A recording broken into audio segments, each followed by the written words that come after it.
So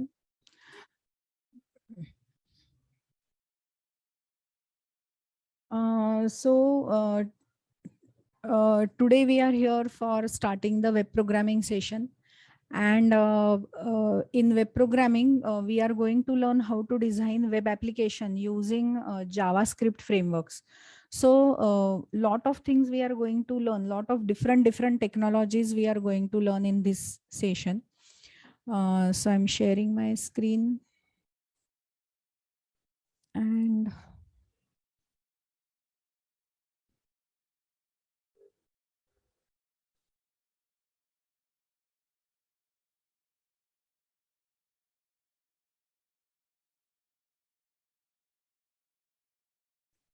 so in this technology, what all things we are going to talk about is,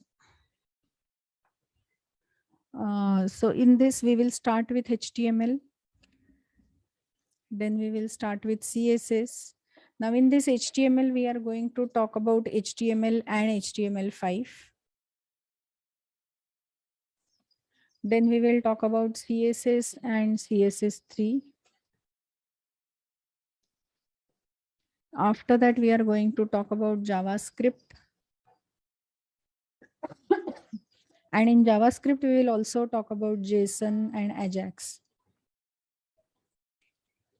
Then we will be talking about Node.js. And then we will be talking about React.js. Okay. So these technologies we are going to talk about in this entire course, web programming, HTML. Now here we are also going to talk about jQuery. So initially we will start with HTML, HTML5. Then we are going to talk about CSS. After that we will talk about JavaScript. Then we will talk about jQuery. Then we will talk about Node.js. अभी Node.js का ही part है Express.js. Node.js in combination with Express.js we are going to learn, Bhushan. So Node.js and Express.js we will learn at over here, and then we will talk about React.js. Okay. Now using this entire stack, you will be able to design the web application. So this stack is also called as अभी MongoDB आपने किया हुआ है, so it is called as MERN stack. So it is MongoDB, Express.js, Node.js, and React.js. So if we combine all these technologies together, you can write web applications or you can write web services. So today we are going to talk about how to use this MERN stack, and using MERN stack, how to design web services and how to design web application. So these all technologies we are going to learn. Now everybody knows me. My name is Kishori Khadilkar, and I have already introduced myself to you when we did database programming. And in database programming, I have already told you that I have 25 years of experience, and I do trainings in lot of technologies like Java, J2E, then front-end technology, all these technologies I teach. Angular JS also I teach. So these technologies I work on. Databases also I work on. So a lot of technologies I do trainings. I do trainings in Python, Perl, Linux, lot of things. So today we are here for learning front-end as well as back-end technology. And that is nothing but web programming we are going to learn. So basically, what is meaning of web programming? That first of all we will understand. So some people call it as MERN stack. When instead of React.js, if you talk about Angular, then it is called as mean stack. So if you replace this R is React.js, R if you replace with A, then it will become mean stack, right? So these all technologies are there in MERN stack, which we are going to study. Before we begin with, I would like you to introduce about what do you mean by web application. So we are going to talk about introduction to web application. Okay. So till now, what all languages you have studied? Have you worked on Java? Core Java हुआ है आपका? Very good. So in Core Java, you have designed applications which were single user applications, right? Which were single user applications. Okay, Akash is saying halfway. Core Java till array list. Collections हुआ है मतलब आपका. Okay, okay. So whatever applications you were writing, those applications were which type of applications? Single user applications. Okay, that is fine. That is fine. We are not going to use Java. It's okay what you have completed in Java. I just wanted to understand, do you know what is single user application? तो अभी जावा में जो भी आप program लिखते हो, that program you run on your machine, you write on your machine and you use it on your machine. तो जो भी मशीन पे वो प्रोग्राम हमें यूज करना है, on that machine if that program is available, then it is called as single user application, right? Then it is called as single user application. Otherwise, similarly, this is one tier application. Whatever application you are writing is one tier application, because that application you are writing on same machine and it is working on that machine only. So to execute that code, you require only one machine. So that is called as one tier application. Now later on in core Java, you are going to learn JDBC also. So you are going to work on JDBC also. In that, what you will do?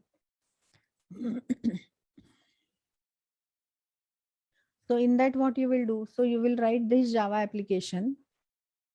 And in Java application, you will have MySQL at backend. So you know how to run the queries on MySQL. So you will write queries in MySQL. और यहाँ पे पहले हम क्या करते थे? MySQL में we were used to type the query directly on this machine. But later on in JDBC, what you will do? You will write a Java program. And from this Java program, you are going to send the query to MySQL. And then that query will get executed on this machine. It will retrieve the data from the database. और वो data वापस आएगा यहाँ पे Java program में. Okay, that data will come back here in Java program. Give me a minute.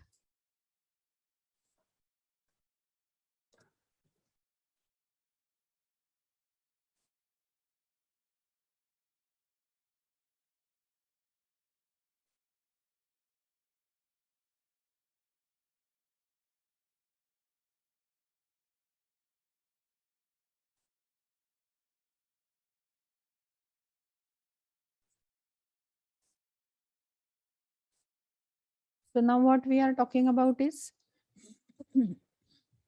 you are using Java program, and via Java program you are writing the query. That query will be sent to MySQL server. It will get executed on MySQL server. Data will send to Java program, and Java program will convert it into user understandable format, and फिर वो यहाँ पे user को data दिखेगा.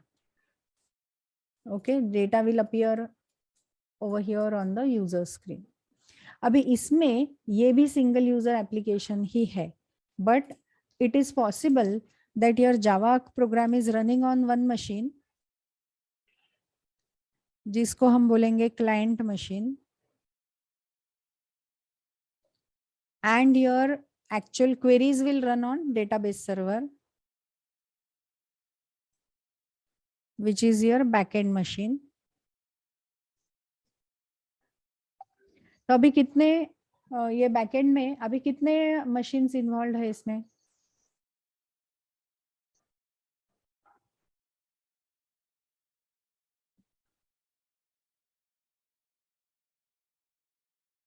कितने machines involve है इसमें? 2 machines involve है, एंड इसीलिए this application is called as 2 tier application. Okay, this application is called as 2 tier application.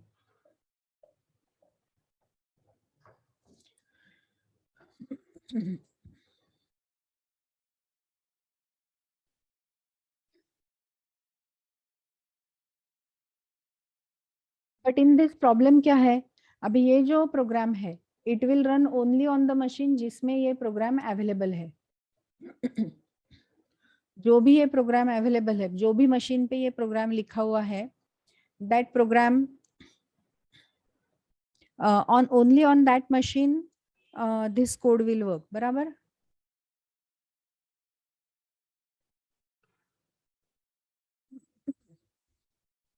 तो अगर मुझे ये प्रोग्राम किसी दूसरे यूजर को भी देना है तो I will have to put this program on that person's machine. अगर तीसरे को देना है तो ये प्रोग्राम मुझे तीसरे मशीन पे भी डालना पड़ेगा. Now if I made changes in this program, तो वो सारे चेंजेस भी मुझे सारे मशीन्स पे चेंज करने पड़ेंगे. सो इफ आई, ये जो एप्लीकेशन है इसमें if I want to increase number of users तो प्रॉब्लम है.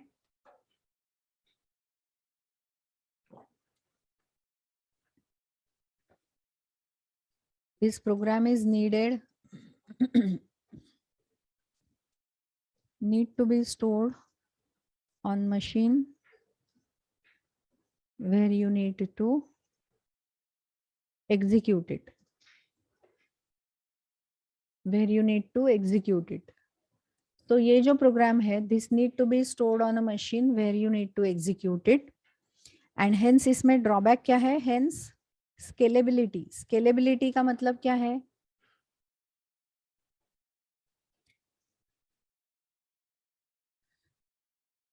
Scalability is nothing but increasing number of users.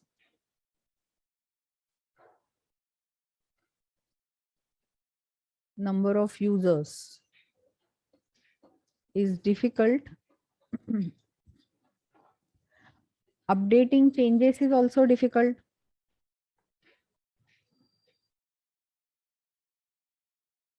क्योंकि जितने यूजर रहेंगे हर एक मशीन पे जाके चेंजेस करना पड़ेगा. सो ये भी प्रॉब्लम है इसमें. तो these are drawbacks of this particular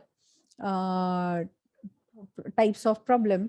And इसीलिए there is another type of application, and that application is nothing but called as web application. Am I audible clearly? Okay.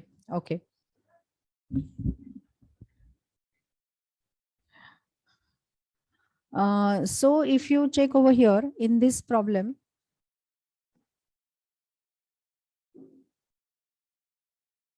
this is two-tier application, and उसमें ये problem है, ये issue है, and hence to resolve that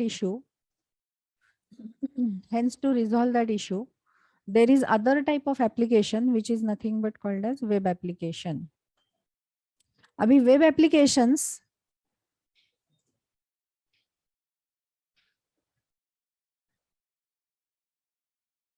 are three-tier application.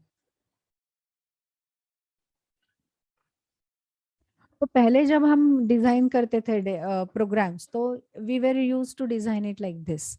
But in 2000 around 2003 2000 around 2000 के आसपास 2002 के आसपास internet came into market. And internet में what they started doing is they started keeping program on the server, and from the server anybody will be able to access it. जैसे कि google.com है. So those programs are running where? Those programs are running on a server, and that server is nothing but called as web server. फिर backend में रहेगा और एक server जिस पे रहेगा आपका डेटाबेस. बैकएंड में रहेगा और एक सर्वर जिसके ऊपर रहेगा आपका database. So this is database server. And then front end में you will use one more machine, and this machine is nothing but the client machine. अभी ये जो client machine है इसके ऊपर what we are going to use is browser. ये जो client machine है इसके ऊपर what we are going to use is browser we are going to use. अभी ये browser में अगर हमने URL दिया, so if we enter a URL में हमने कैसे दिया? http:// लोकल होस्ट दे सकते हैं या फिर हम कैसे देते हैं? google.com लिखते हैं. Now whenever you will give this particular URL in the browser, this URL will be transferred to the appropriate web server, और वेब सर्वर पे जो भी एप्लीकेशन है वो रन होगा.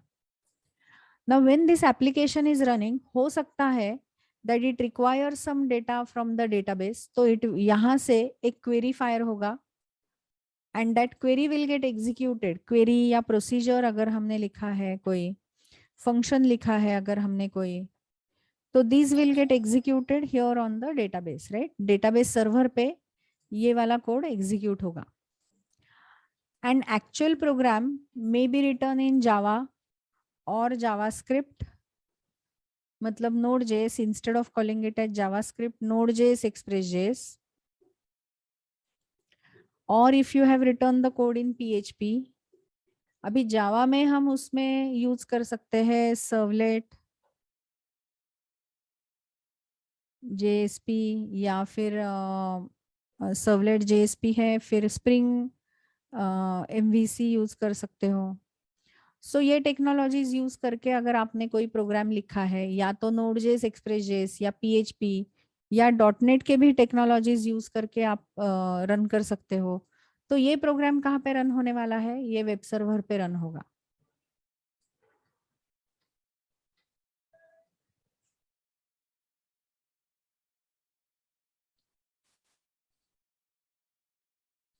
तो ये जो प्रोग्राम है, वेब सर्वर जो मशीन है, इसके ऊपर इसमें से कोई भी एक लैंग्वेज यूज करके अगर आपने प्रोग्राम लिखा, and then that program you are accessing from your client machine, तो इसमें से ये जो प्रोग्राम है, इसमें से जो भी आउटपुट आएगा, that output will come in the form of HTML, CSS and JavaScript.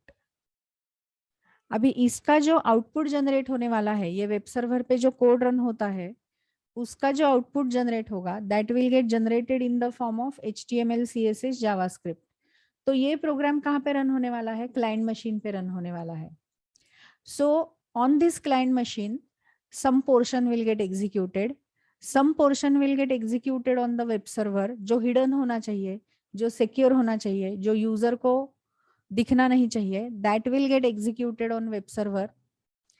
And ये web server को जो भी data चाहिए, that data they will get from this database server.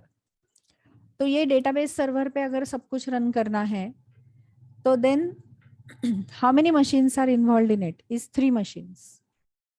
तो एक है क्लाइंट, एक है वेब सर्वर और एक है डेटाबेस सर्वर. ओके, एक है वेब सर्वर और एक है डेटाबेस सर्वर. सो ये database server is a backend, और हमने ये बैकएंड ऑलरेडी पढ़ा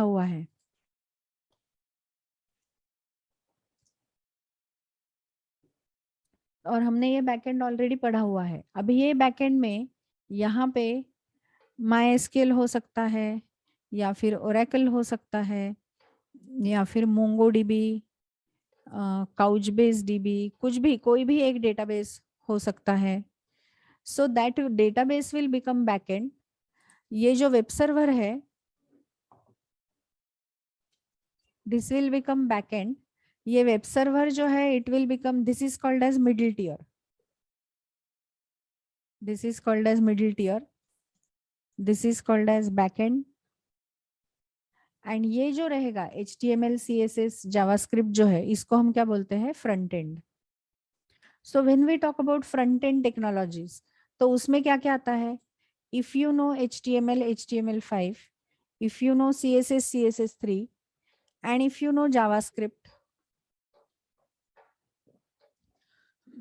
या फिर हम jQuery भी पढ़ने वाले हैं, तो ये सारे टेक्नोलॉजीज जो है, इनको हम कौन से टाइप के टेक्नोलॉजीज बोलते हैं? These are all client side technology. Now why we call them as client side technology? क्योंकि अगर कोड हमारा यहाँ पे है, कोड हमारा यहाँ पे है, तो भी वो डाउनलोड होता है क्लाइंट के मशीन पे, और यहाँ पे हम वो कोड देख सकते हैं. JavaScript code, CSS code, HTML, ये सब हम यहाँ पे देख सकते हैं, which is user interface.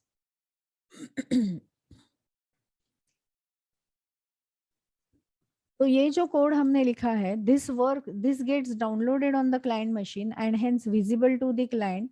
And इसलिए ये टेक्नोलॉजीज को हम क्या बोलते हैं? क्लाइंट साइड टेक्नोलॉजी और फ्रंट एंड टेक्नोलॉजी। अभी React is also front end technology, तो रिएक्ट का कोड भी उसमें से जो जावास्क्रिप्ट बनेगा वो इधर रन होता है। So these are front end technology.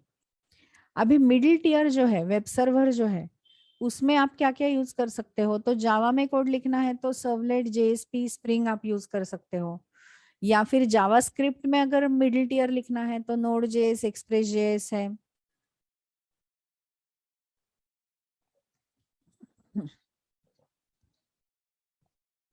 Similarly, you can use PHP also, you can use .NET also. तो वेब सर्वर हम यूज करेंगे। अभी वेब सर्वर कौन से है? तो there are many web servers available, जैसे कि टॉमकैट है, जेबॉस है, वेबस्फियर है। अभी ये वेबस्फियर जो है वो पेड वर्जन है, IBM का है।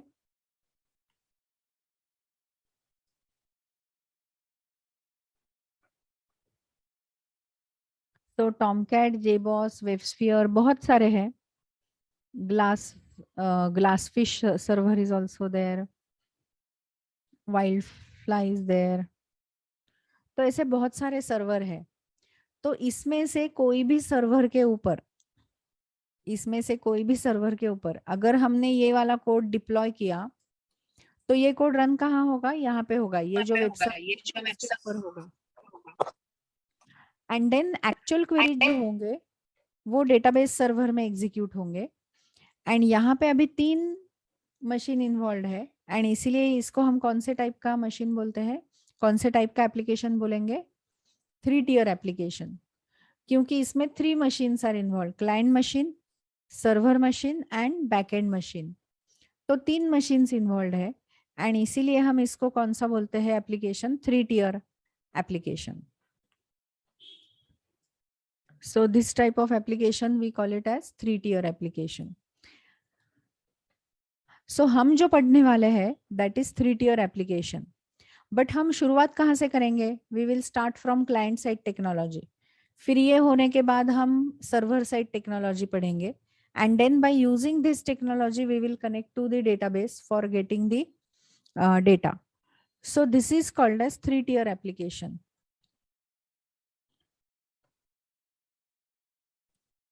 So these are web applications, and in the web applications 3 machines are involved, client machine, web server and database server. अभी ये कैसे लिखते हैं that we are going to talk about. But उसके पहले आपको कुछ टर्मिनोलॉजीज पता होने चाहिए। Now some people were asking कि हमें कौन से टेक्नोलॉजीज आने चाहिए इसके पहले to learn this course. तो there is nothing as prerequisite for this course. अभी आपको डेटाबेस सर्वर जो यूज करना है that is MongoDB we will use, तो वो आपको आता है। MongoDB में क्वेरीज कैसे लिखते हैं वो आपको आता है, क्रूड ऑपरेशन के।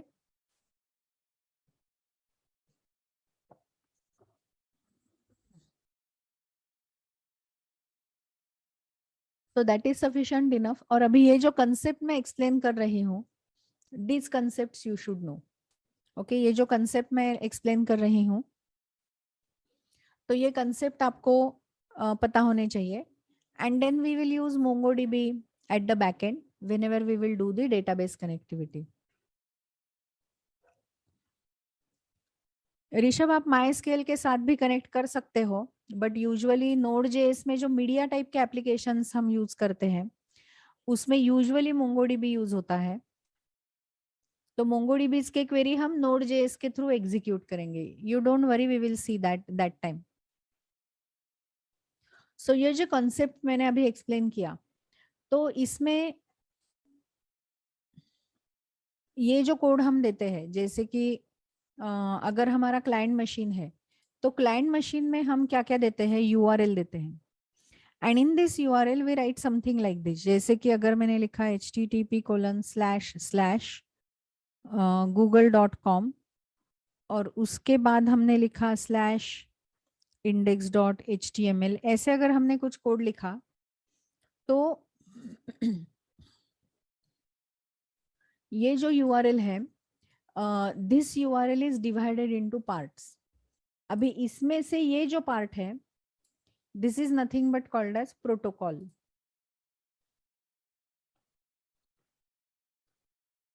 So which protocol we use for sending this request is HTTP protocol, whose full form is what? Hypertext Transfer Protocol. अभी ये जो है google.com, this is nothing but called as what? Domain name. और इसके बाद जो हमने दिया है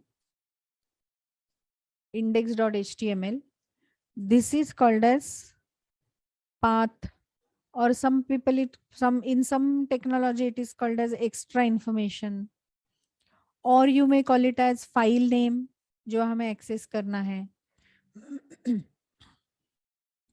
तो ऐसे हम लिखते हैं.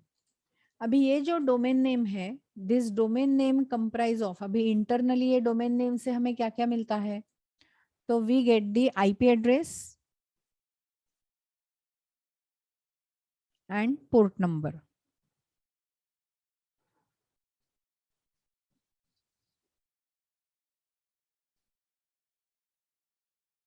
तो IP address is nothing but ये जो आपका वेब सर्वर है वो कौन से मशीन पे रन हो रहा है, वो मशीन का आईपी एड्रेस चाहिए, and on which port it is running, वो मशीन का पोर्ट नंबर चाहिए. So domain number name includes these two. क्या क्या इंक्लूड करते हैं? IP address and the port number.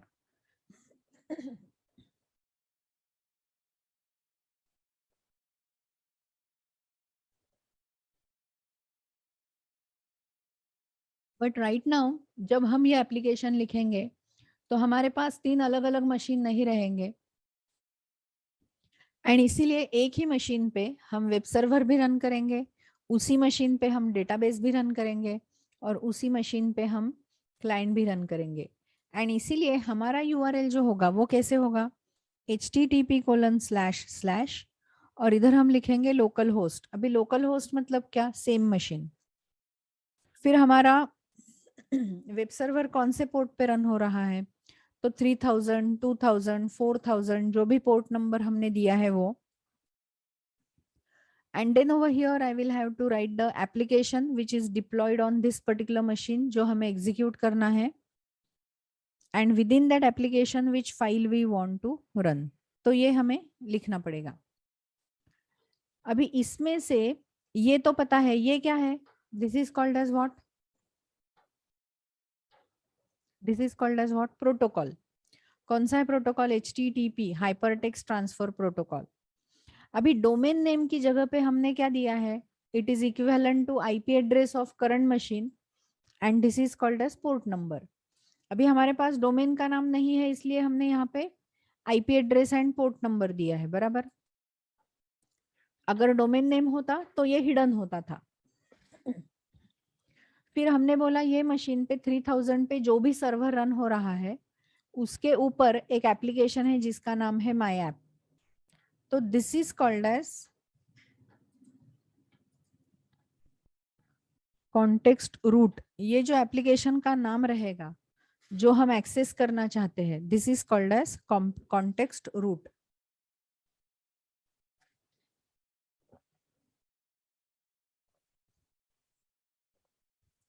So we have protocol, we have localhost 3000, then we have my app, and उसमें कौन सा फाइल है? index.html file is there. So this is called as extra information, or this is called as path. So this entire thing comprise of URL. So URL is formed by what? Protocol, domain name या IP address and port number, the name of the application we want to execute, and the file or page that we want to execute. So this is how you can execute the, you can send the URL from client machine to server machine. Server machine से वो execute होगा और output हमें मिल जाएगा. So this is how your web application is going to work on. अभी ये जो वेब एप्लीकेशन वर्क हो रहा है, whenever you are using the client machine. अभी क्लाइंट मशीन पे अगर हमने कोई भी क्लिक एक्शन किया, यहाँ पे क्लाइंट मशीन पे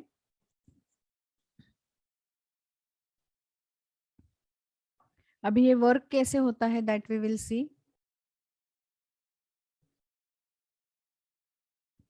Now imagine that on the client machine you are showing certain links.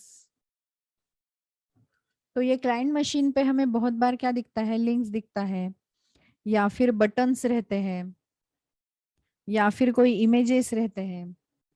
And now whenever we perform a click action on this particular any one of these thing, then we say that a event will get generated. And ये जो event है वो अगर हमारा web application के form पे हुआ तो generally it generates a object. और ये जो ऑब्जेक्ट है, this object is nothing but called as request object. अभी ये जो रिक्वेस्ट ऑब्जेक्ट है, ये request object is comprised of two parts. ये जो रिक्वेस्ट ऑब्जेक्ट का पोर्शन है इसको हम बोलते हैं हेडर.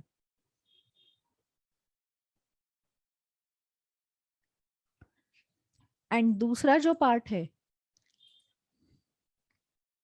ये जो दूसरा पार्ट है, this is called as body. So now if you see here, यहाँ पे अगर मैंने लिखा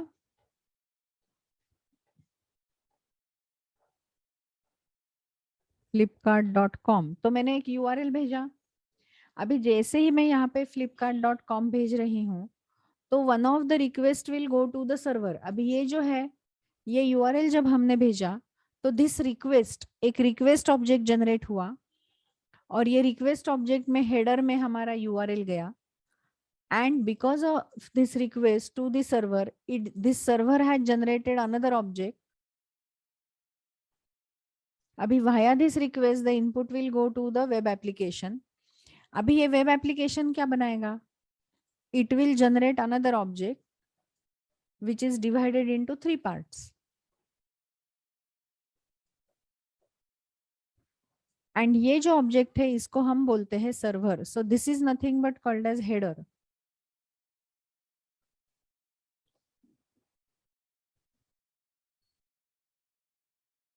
फिर ये जो है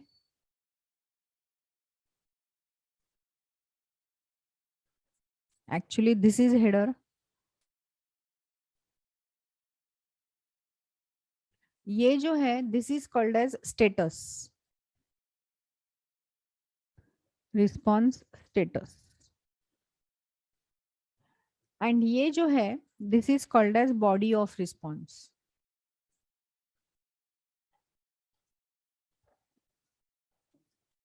तो whenever I am sending the request, ये जो रिक्वेस्ट हम क्लाइंट को भेजेंगे, that client will generate a response object. And this response object का आउटपुट जो रहेगा वो हमें स्क्रीन पे इधर दिखेगा. So this is which object, this is request object and this is response object. Okay, तो अभी अगर आपने देखा तो initially my browser was empty. अभी ये गूगल का मैंने खुद दे के रखा है बाय डिफॉल्ट. बट अगर मैंने यहाँ पे लिखा फ्लिपकार्ट तो this is my first request I am sending. और ये जो आउटपुट दिख रहा है, ये जो पेज दिख रहा है, this is one response from the page. तो हमने ये पहला रिक्वेस्ट भेजा flipkart.com और उसने हमें ये रिस्पॉन्स भेजा.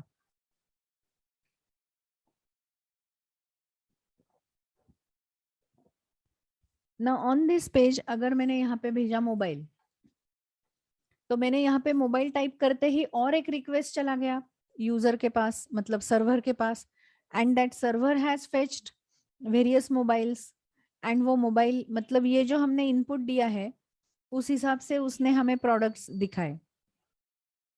तो जब भी हम ये रिक्वेस्ट भेजेंगे तो अभी 2 रिक्वेस्ट गए, राइट. पहला रिक्वेस्ट गया flipkart.com, फिर उसका फ्रंट पेज हमें दिखा. फिर हमने बोला that we are interested in seeing mobile, तो ये मोबाइल इधर गया. एंड फिर list of mobile has come via response. तो ये जो हम कोई भी एक्शन वेब ब्राउजर पे करते हैं उससे हम क्या भेजते हैं, रिक्वेस्ट भेजते हैं. एंड आउटपुट में जो आता है वो क्या बोलता है, क्या मिलता है, रिस्पॉन्स. एंड इसीलिए we say that HTTP is a protocol which uses request and response cycle. तो एक रिक्वेस्ट भेजा और उसके बदले हमें रिस्पॉन्स मिला.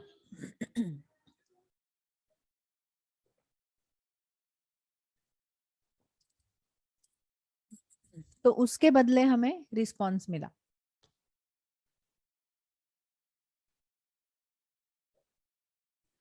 तो अभी ये मशीन से एक ऑब्जेक्ट गया सर्वर को।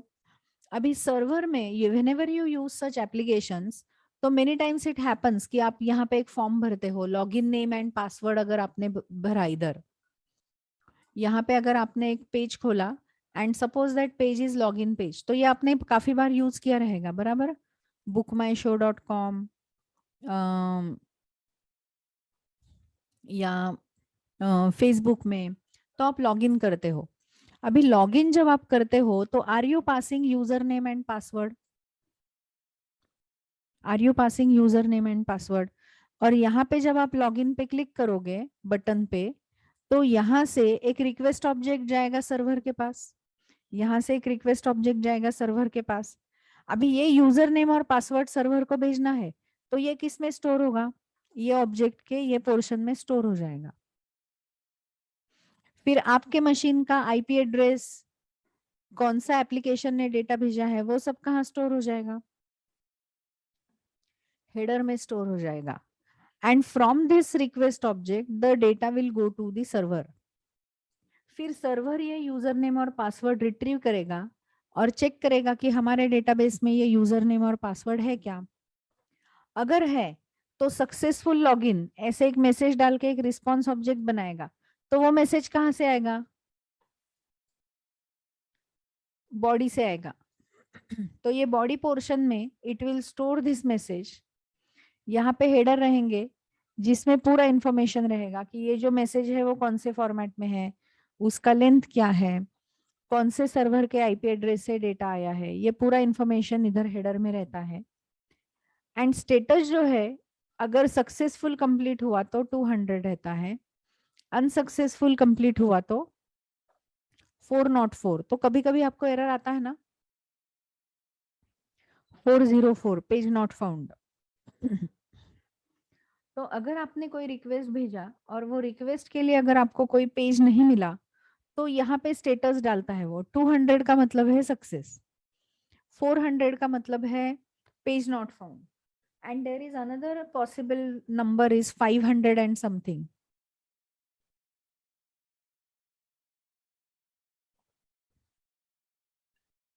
तो अगर आपका नंबर 500 से शुरू हो रहा है, इसका मतलब आपने ये वेब सर्वर पे जो कोड लिखा है उसमें कुछ एरर है। 400 से शुरू हो रहा है मतलब वो प्रोग्राम उसको मिला नहीं, तो आपका यूआरएल गलत है। तो 404 आया मतलब हमें यूआरएल चेक करना है, 503 आया तो हमें लॉजिक चेक करना है, एंड 200 आया मतलब हमारा सक्सेसफुल कंप्लीशन हुआ है। तो ये नंबर जो आता है that is called as response status. फिर इधर कुछ इंफॉर्मेशन आएगा that is called as header. अभी एक्चुअल इंफॉर्मेशन जो हिडन है, जो हमें यूजर को नहीं दिखानी है, वो हम रिक्वेस्ट ऑब्जेक्ट के कौन से पोर्शन से भेजेंगे, बॉडी पोर्शन से, क्योंकि हेडर दिखता है। तो जब भी कोई हम इधर से बहुत बड़ा इनपुट सर्वर को भेजेंगे, that will get stored over here inside the body of the request object. हमारे मशीन का आईपी एड्रेस, कौन सा ब्राउजर हमने यूज किया है, उसके कौन से फैसिलिटीज हैं, all these things will be available in the header portion. और फिर ये रिक्वेस्ट ऑब्जेक्ट इधर जाएगा, यहाँ से डेटाबेस डेटा रिट्रीव करेगा, and then that data will get rendered on the page. So this is, ये जो HTTP प्रोटोकॉल है, it uses this request and response life cycle. Any question still here?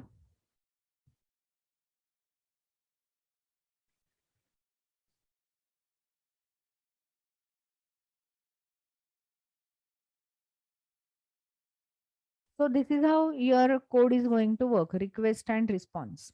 But अभी इसमें भी एक problem है। The problem is the problem is ये जो HTTP प्रोटोकॉल हम यूज करते हैं,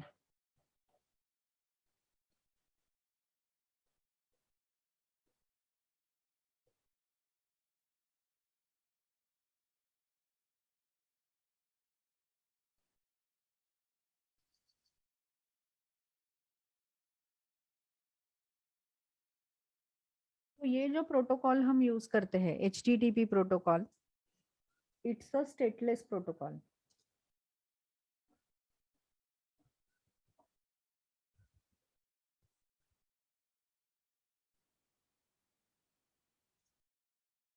इट्स अ स्टेटलेस प्रोटोकॉल। अभी प्रोटोकॉल का मतलब क्या है? प्रोटोकॉल का मतलब क्या है?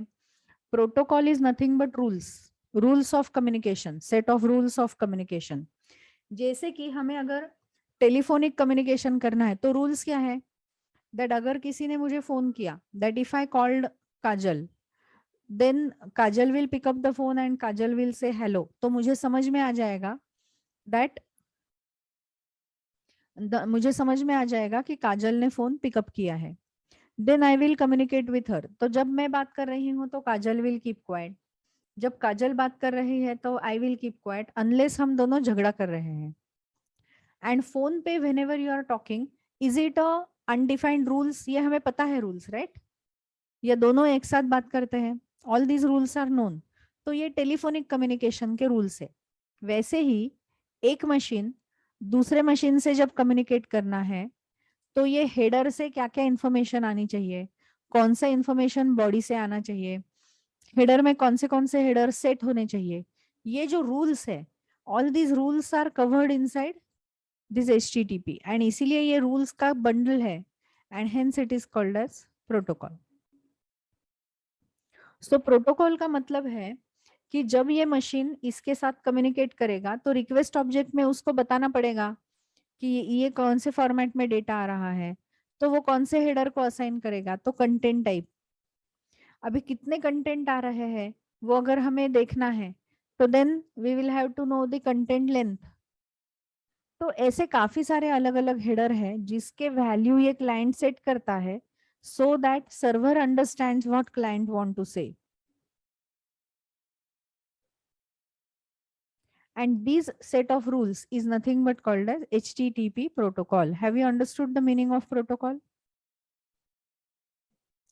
So this is, there are set of rules कि ये मशीन कैसे कम्युनिकेट करेगा, कब डेटा बॉडी के थ्रू भेजना है, कब डेटा हेडर के थ्रू भेजना है, कौन से हेडर को क्या डेटा असाइन करना है, ये सारे रूल्स फिक्स है। And that set of rule bundled together is nothing but called as HTTP protocol. But HTTP protocol is stateless protocol. It means that the data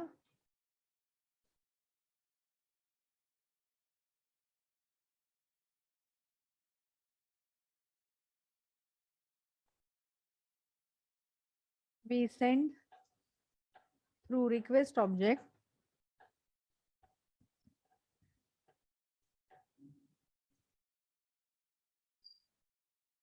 the data we send through request object will remain available. How long? Till we send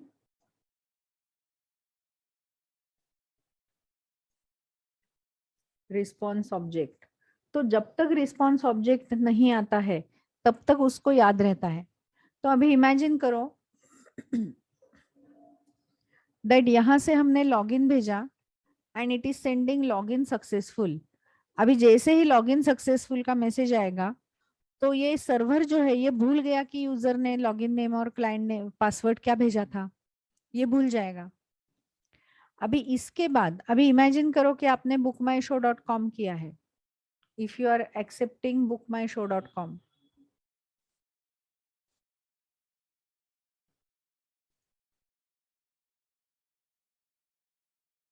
अभी ये bookmyshow.com में सबसे पहले आप क्या भेजोगे? Login भेजोगे। सो सबसे पहले आप भेजोगे लॉगिन डिटेल्स, और ये लॉगिन सक्सेसफुल आ गया और लॉगिन सर्वर भूल गया। उसके बाद हमने अगर सिटी सिलेक्ट किया तो सिटी गया और सिटी के थिएटर्स आए, तो जैसे ही थिएटर आए तो सिटी वो भूल गया। फिर हमने थिएटर सिलेक्ट किया और थिएटर में हमने फिर शो सिलेक्ट किया और फिर वो शो में हमने सीट नंबर सिलेक्ट किया। तो ये जब भी मैं सिलेक्ट कर रही हूँ हर बार अलग अलग रिक्वेस्ट जाता है, और ये जितने भी रिक्वेस्ट जाएंगे तो पहले लॉगिन डिटेल्स भेजे, तो ये सर्वर भूल गया, फिर सिटी दिया, फिर थिएटर, सिटी भूल गया, थिएटर आ गए, फिर थिएटर सिलेक्ट किया तो थिएटर भूल गया, शो का डेटा आ गया, फिर शो भूल गया, सीट नंबर याद आ गया, याद रखेगा। तो इसमें से एक ही डेटा जो है वो उसको जो करंट है वही पता रहेगा, बाकी का कुछ पता नहीं रहेगा। एंड इसीलिए वी समटाइम्स, अभी इसके बाद जब हम सीट नंबर करेंगे सिलेक्ट, एंड यहाँ पे मैंने अगर बुक टिकट किया तो हमें अभी टिकट प्रिंट करना है, बराबर। और टिकट में हमें सब कुछ चाहिए, यूजर नेम क्या है, देन डेट कौन सा है, सिटी कौन सा है, शो कौन सा है, शो कौन सा है, ये सब कुछ हमें पता होना चाहिए। But HTTP protocol is stateless protocol, तो ये सब कुछ भूल जाता है। एंड इसीलिए on the server there exist one object called as session object. जैसे रिक्वेस्ट ऑब्जेक्ट है वैसे और एक टाइप का ऑब्जेक्ट है वेब एप्लीकेशन में जिसको हम बोलते हैं सेशन ऑब्जेक्ट। अभी ये जो सेशन ऑब्जेक्ट है वो कितने दिन देर तक अवेलेबल रहेगा, वो कितने दिन तक, कितना टाइम तक अवेलेबल रहेगा, तो जब तक आप लॉग आउट नहीं करते या जब तक आप ब्राउजर का विंडो बंद नहीं करते तब तक ये एक सेशन ऑन रहता है। एंड जब तक आपने लॉगिन किया है और आपने लॉग आउट नहीं किया है तब तक ये सेशन ऑब्जेक्ट आपको अवेलेबल रहेगा। एंड तब तक के लिए आपको कोई भी इंफॉर्मेशन स्टोर करनी है तो हम कौन से ऑब्जेक्ट में सेव कर सकते हैं, सेशन ऑब्जेक्ट पे। Are you with me? अभी ये सेशन का डेटा कितनी बार कितने टाइम तक एक्टिव रहना है ये हम लिख सकते हैं। तो अगर हमने उसको कुछ ऐसे लिखा नहीं कि ये 4 सेकंड ही एक्टिव रहेगा तो सेशन टाइम आउट का एरर नहीं आएगा। ये यूजर को, डेवलपर को लिखना पड़ेगा सेशन टाइम आउट कितने टाइम के बाद होना है, अपने आप होना चाहिए, ये आप लिख सकते हो भूषण, तब सेशन टाइम आउट होगा, अदरवाइज सेशन टाइम आउट नहीं होगा। ओके तो सेशन ऑब्जेक्ट कब तक अलाइव रहेगा, जब तक आपने लॉगिन किया है वहां से जब तक आप लॉग आउट नहीं करते वहां तक। अभी जैसे ही लॉग आउट करोगे तो ये सेशन ऑब्जेक्ट इनवैलिड हो जाएगा because now we have stop the application. या फिर अगर आपने ब्राउजर का विंडो बंद कर दिया तो भी वो सेशन ऑब्जेक्ट क्या हो जाएगा, बंद हो जाएगा। So you can say that session is object which will remain available how long, till that session is active.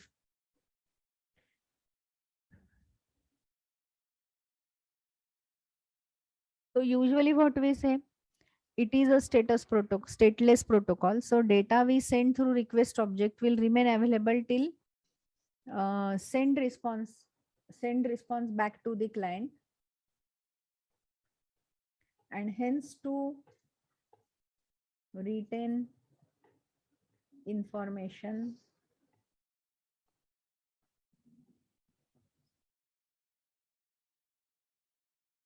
hence to retain information across the requests, multiple requests में कोई भी डेटा अगर हमें चाहिए तो we are saying to retain the information across the request, use which object, session object. So this is how your code works. अभी ये session object चला जाएगा जैसे ही आप ब्राउजर का विंडो बंद करोगे या मैसेज का विंडो अगर हमने बंद कर दिया तो you are going to lose this session.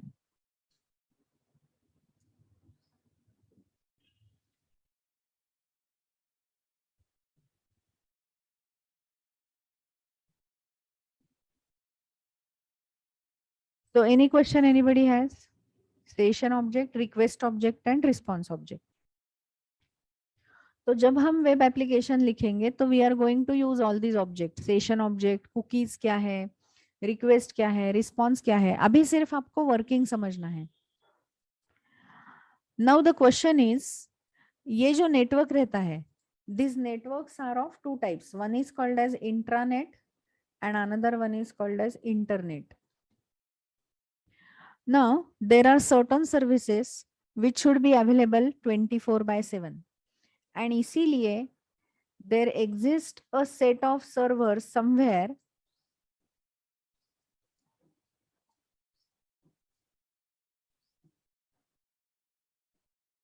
there exists a set of server और ये सारे सर्वर जो है वो 24/7 काम करते हैं. So there is a set of server.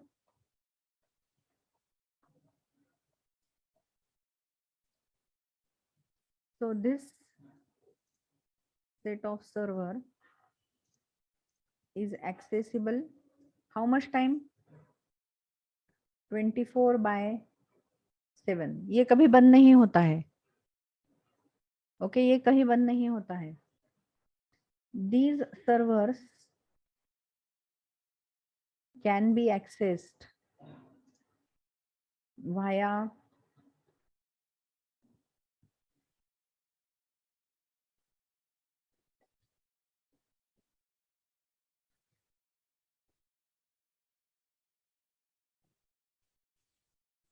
from anywhere in the world. कहीं से भी हम उसको एक्सेस कर सकते हैं. Anyone who has internet connection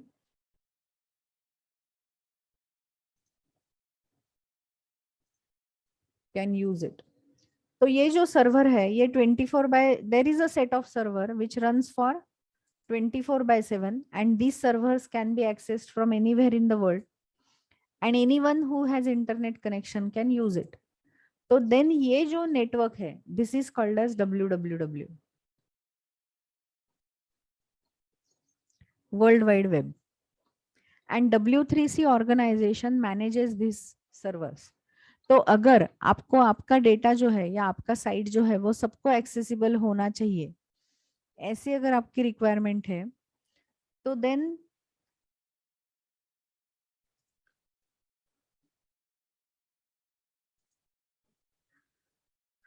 you will have to add your server over here और आपका डेटा जो है वो ये सर्वर पे लिखना पड़ेगा and then this server you have to manage, right.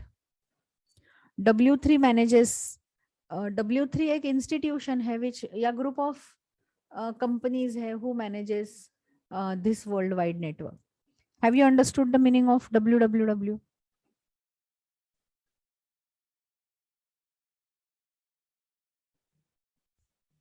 So WWW is nothing but World Wide Web, which is accessible from anywhere in the world. Anyone who has internet connection and browser can access this. तो ये network जो है this is called as WWW. But suppose, so this is also called as internet. But suppose you are working on an office. तो आपके office में जैसे IICSD में अभी आप पढ़ रहे हो तो IICSD का सर्वर है. IICSD में बहुत सारे सर्वर्स हैं. उसमें से एक सर्वर है बैकएंड मशीन और फिर वो सर्वर जो है वो हमें वाया इंटरनेट कहीं भी sorry suppose this is IICSD and IICSD में ये सारे मशीन्स है.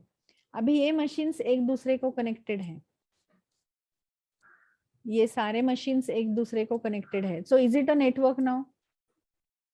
ये भी नेटवर्क है बट ये नेटवर्क जो है it is accessible only by authorised people. Okay, only by authorized people. So this will be accessible only for the people जिनके पास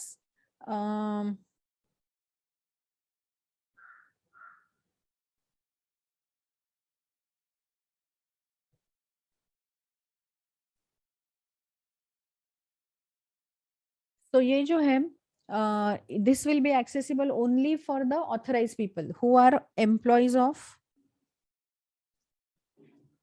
that company. तो ये कंपनी जिनको एक्सेस देगी वही एक्सेस कर सकते हैं. जब भी आप ये कंपनी के अंदर रहोगे मोस्ट ऑफ द टाइम तभी कर सकोगे, या फिर अगर आपका लैपटॉप है उससे आपको किसी सर्वर पे एक्सेस करना पड़ेगा और फिर वो सर्वर से आपको आपका मशीन एक्सेस मिलेगा. So this network is nothing but called as intranet. तो इंट्रानेट मतलब क्या? So intranet is private networks.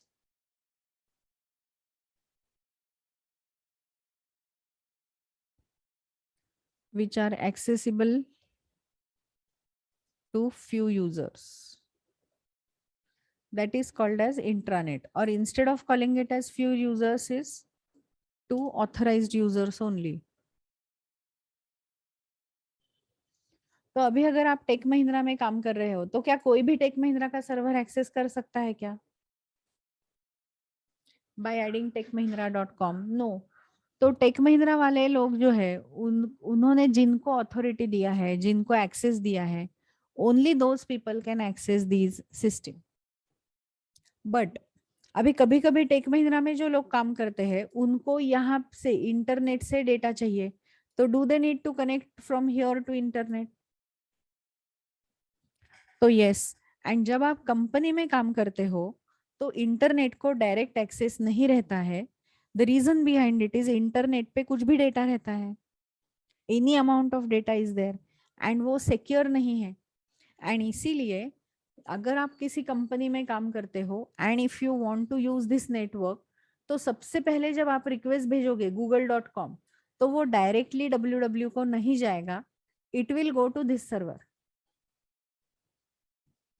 अभी ये सर्वर वेरीफाई करेगा कि आपने जो साइट से डेटा मंगाया है, whether that site is secure, whether it is tried and tested, और अगर रहेगी तो ही वो ये रिक्वेस्ट आगे भेजेगी, अदरवाइज इट विल ये रिक्वेस्ट को वो इग्नोर करेगी।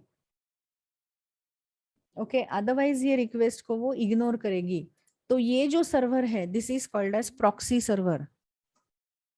तो प्रॉक्सी का मतलब क्या है? जो रियल में नहीं है।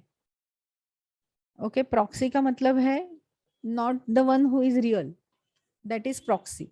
तो जब आप कंपनी से google.com करोगे तो आपको लगेगा क्या कि हमने वर्ल्ड वाइड वेब को रिक्वेस्ट भेजा है, बट एक्चुअली वो डायरेक्टली इंटरनेट पे जाता है क्या? तो नहीं जाता है। वो कहाँ जाएगी? ये सर्वर के पास जाएगी। सर्वर विल वैलिडेट इट कि ये करेक्ट रिक्वेस्ट है क्या, ये साइट के थ्रू जो डेटा आने वाला है वो वैलिड है या नहीं है, सो शैल वी गिव एक्सेस और नॉट। तो ये प्रॉक्सी सर्वर पे आप इंटरनेट से कौन से साइट एक्सेस कर सकते हो या कौन से नहीं कर सकते, ये लिखा हुआ रहता है। एंड अगर आपने ऐसा कोई साइट एक्सेस करने की कोशिश की जिस पे वायरस है, तो वो एरर दिखाएगा कि ये site is blocked and you are not allowed to use it. तो कंपनीज में टू प्रोवाइड द सिक्योरिटी, यहां से जो रिक्वेस्ट आएगी वो हमेशा किसके पास जाएंगे? प्रॉक्सी सर्वर के पास। And then this proxy server will communicate with these machines जो कनेक्टेड है। एंड अभी ये मशीन जो है वो चेक करेगा that whether to give access और नॉट, और नहीं देना है तो नहीं करेगा। तो can we make this proxy server behave like a firewall between your www and intranet machine? नहीं तो देखो इतने सारे लोग हैं, सबका डेटा खराब हो जाएगा अगर एक ने वायरस लाया तो। So it is behaving like a firewall, filter करता है वो, एंड फिर वो रिक्वेस्ट जाएंगे इंटरनेट के पास। सो ये टाइप का जो नेटवर्क रहता है, जो प्राइवेट नेटवर्क है, उसको हम क्या बोलते हैं? इंट्रानेट। और ये टाइप का जो नेटवर्क है जो अवेलेबल है, who is managed by W3C, सो ये जो है this will be managed bye www। सो इसको इंटरनेट बोलते हैं, इसको इंट्रानेट बोलते हैं। तो अभी ये जो प्रॉक्सी है, तो यहाँ से कोई भी इधर कनेक्ट नहीं कर सकता डायरेक्टली। मैंने लैपटॉप लिया और डायरेक्टली मैंने कनेक्ट किया, ऐसे नहीं होता है। तो उसके लिए देर आर सर्टन वेंडर्स, और ये जो वेंडर्स है these are called as ISPs। These are called as ISP। ISP का फुल फॉर्म क्या है? Internet service provider. अभी बहुत सारे हैं, BSNL है, एयरटेल है, आइडिया, बहुत सारे हैं। यस, जियो भी है, जियो इज ऑल्सो देयर, हाथवे, बहुत सारे हैं। तो ये जो ISPs है उन्होंने www को पैसे देके they have said that we will give access, proper access to the net to other people.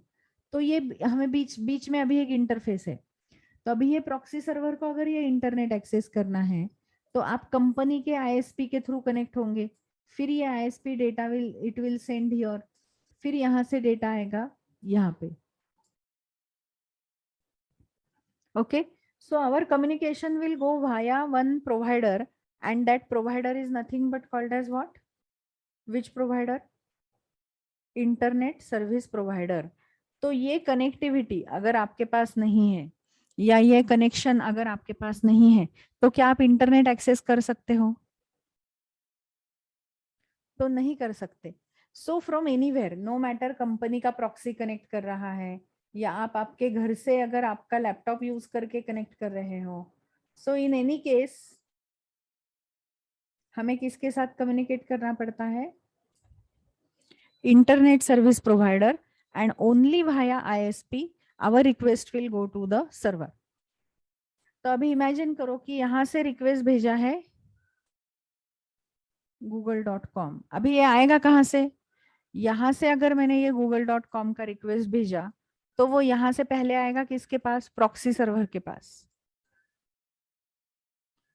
Then proxy server will decide कि कनेक्ट करना है या नहीं करना है। अगर डिसाइड हुआ कनेक्ट करना है तो ये जाएगा आईएसपी के पास। Now when you access any machine on the net, तो नेट को, नेटवर्क को ये डोमेन नेम नहीं समझता है। Network understands only IP address and the port number on which your application is running. Okay, network understands the IP address. तो अभी ये जो google.com है ये आएगा प्रॉक्सी सर्वर से, और प्रॉक्सी सर्वर से ये जाएगा आईएसपी के पास। अभी ये जो आईएसपीज है जो हमें सर्विस देते हैं, पैसा लेके हमें सर्विस दे रहे हैं, with those आईएसपीज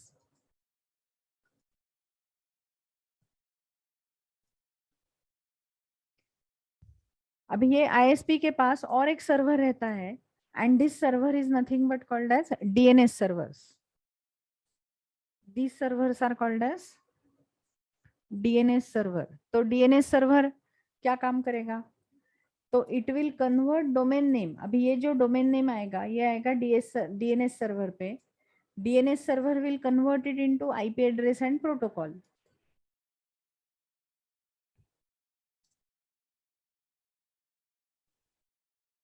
IP address and port number. And ये domain name to IP address convert होने के बाद फिर आपका रिक्वेस्ट जो है, इसके बाद आपका रिक्वेस्ट जो है वो जाएगा सर्वर के पास।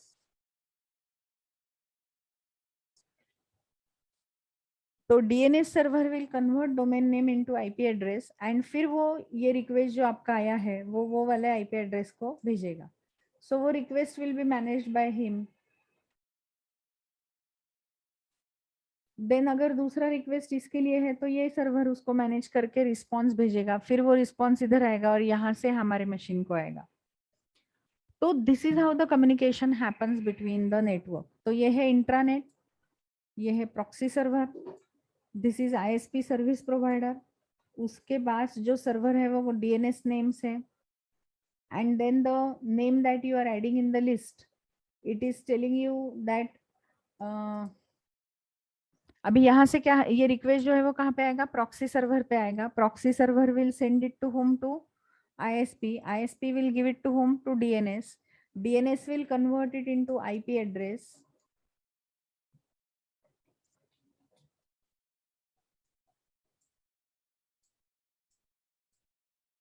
DNS server will give you IP address and port number. Using that, it will go to internet. It will perform the action. Response लेके वापस आएगा, यहाँ से यहाँ आएगा और यहाँ से यहाँ आएगा। तो ये हो गया एक request and response life cycle. But अगर आप घर से यूज कर रहे हो तो प्रॉक्सी नहीं है, आप डायरेक्टली इसके साथ कनेक्ट कर रहे हो और डेटा ले रहे हो। तो आपका जो क्लाइंट मशीन है जो आप घर पे यूज करते हो वो सबसे बड़ा मशीन है जिसमें जल्दी से वायरस आ सकता है या गलत इंफॉर्मेशन आ सकती है, क्योंकि we are directly expose to the server. अभी हमने ऐसा कोई ट्रायल एंड टेस्ट नहीं किया है कि ये जो साइट है वो बराबर है या नहीं है, whether on that site proper data is there और नो, ये सब कुछ हमें पता नहीं रहता है।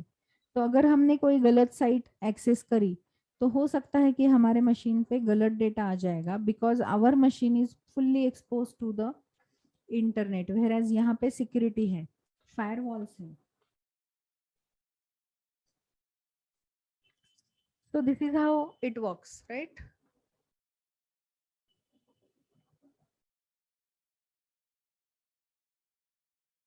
So this is how we are going to work on. Voice is okay now?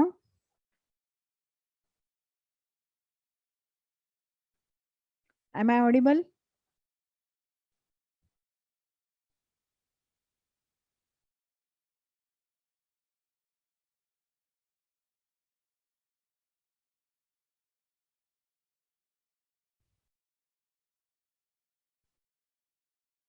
So have you understood all these terminologies?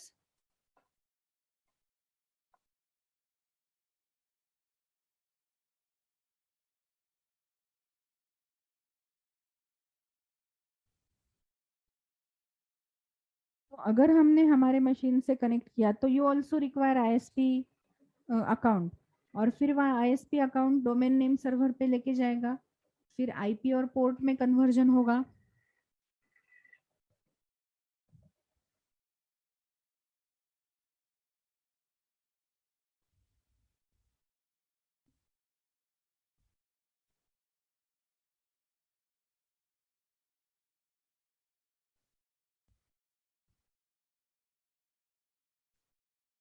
So now here, if you notice, अगर am I audible clearly now? तो over here in client machine, suppose अगर हमने यहाँ पे URL दिया तो ये URL कहाँ जाएगा, डीएनएस पे जाएगा। DNS will convert into IP address and port number, जिसकी वजह से अभी ये सर्वर को पता है, डीएनएस सर्वर को, कि ये वर्ल्ड वाइड वेब में से कौन सा सर्वर को एक्सेस देना है, वो उसको पता चलता है। फिर वो सर्वर को रिक्वेस्ट भेजेगा और आउटपुट जो है वो हमें वापस भेज देगा। ओके एंड अभी ये जो डीएनएस, ये जो हम हमारा मशीन यूज करते हैं, उसमें हमें फायरवॉल डालनी पड़ेगी, कंपनी के लोग नहीं डालेंगे, क्योंकि कौन सा मशीन एक्सेस करना है ये हमारी मर्जी है। एंड इसीलिए इसमें हमारा जो डेटा है वो फुल्ली एक्सेस है, कोई भी डेटा हम इधर यूज कर सकते हैं। तो our machine is more vulnerable as compare to companies machine, right? Our machines are vulnerable and इसीलिए कंपनीज में प्रॉक्सी सर्वर उसी के लिए यूज करते हैं, फॉर सिक्योरिटी रीजंस।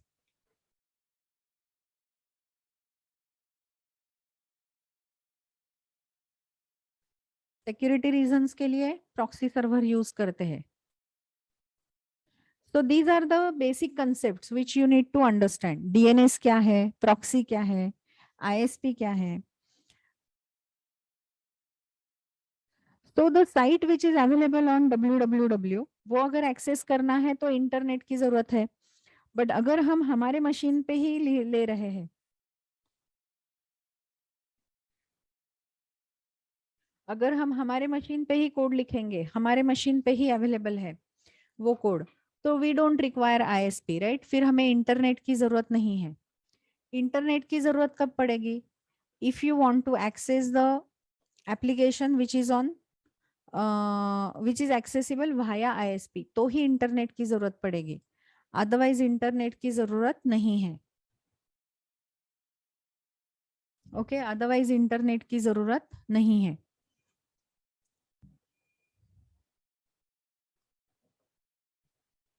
तो now the question is port number क्या है?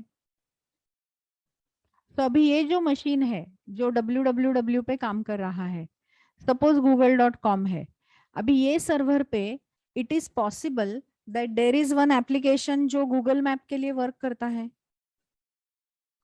देर इज वन एप्लीकेशन जो मेल के लिए काम करता है, जीमेल हमें देता है, देर में भी अनदर सर्वर जो हमें मैसेजिंग सर्विस देता है। तो एक ही मशीन पे अलग अलग एप्लीकेशंस रन हो रहे हैं क्या? ये एक है, ये एक है, ये एक है, अलग अलग एप्लीकेशंस, अलग अलग सर्वर एक ही मशीन पे रन हो रहे हैं, तो ये सबका आईपी एड्रेस एक ही आएगा ना। अगर हमने गूगल मैप्स बोला तो सबका आईपी एड्रेस एक ही आएगा और हम एक ही मशीन पे आएंगे। तो जब रिक्वेस्ट ये मशीन के पास आएगा तो उसको पता कैसे चलेगा कि इसको देना है या इसको देना है या इसको देना है। एंड इसीलिए इसको नंबर दिया रहता है 100। सो this is port number.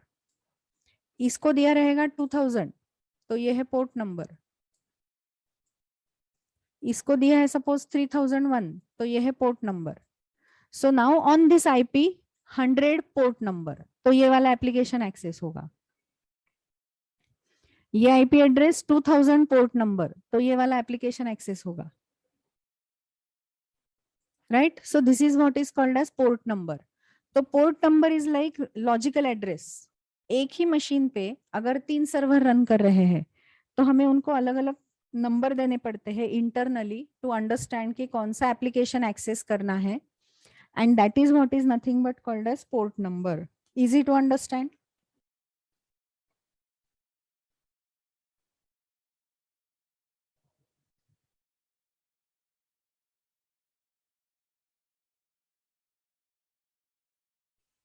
So this is what is called as port number. So you can say that port number is logical address and IP address is a physical address.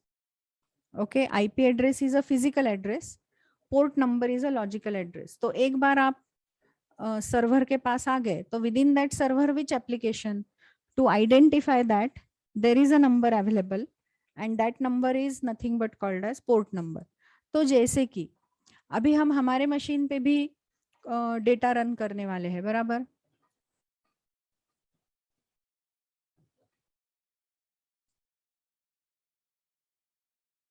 अभी हम हमारे machine पे के इतने server run करने वाले हैं, तो हमारे मशीन पे जब हम अभी कोड लिखेंगे तो we will have one database server यहाँ पे। तो यूजुअली हम क्या बोलते हैं, MongoDB runs on which port number, हमारे मशीन पे ही रन होगा बट उसका पोर्ट नंबर क्या होगा 27017। ओके, फिर हम बोलेंगे कि हमने नोड जेएस का सर्वर स्टार्ट किया है, तो ये जो सर्वर है ये कौन से मशीन पे रन होगा, तो इसका भी आईपी एड्रेस वही है ना, local host, but port number क्या होगा अभी, सपोज 3000। तो अगर मैंने क्लाइंट मशीन खोला, अगर मैंने क्लाइंट मशीन खोला एंड क्लाइंट मशीन में अगर हमने इधर लिखा http:// लोकल होस्ट :3000,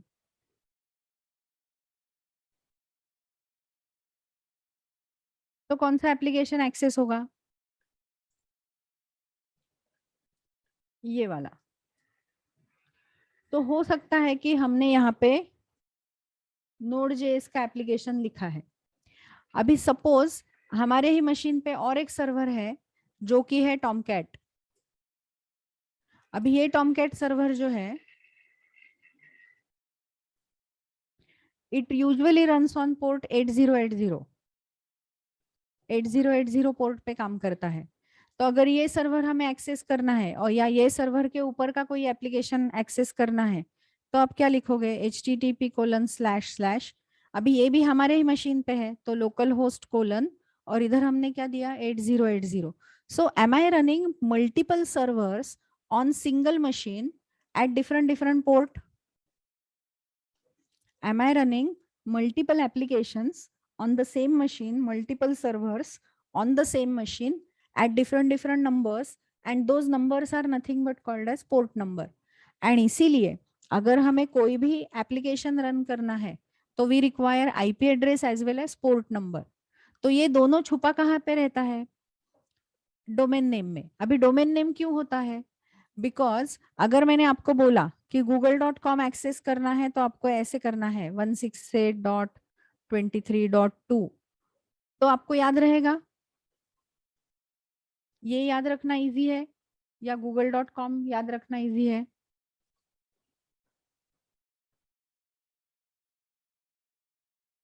एंड इसीलिए उन्होंने हमें नाम क्या दिया है कि आप हमारा सर्वर एक्सेस किससे करो, google.com से करो।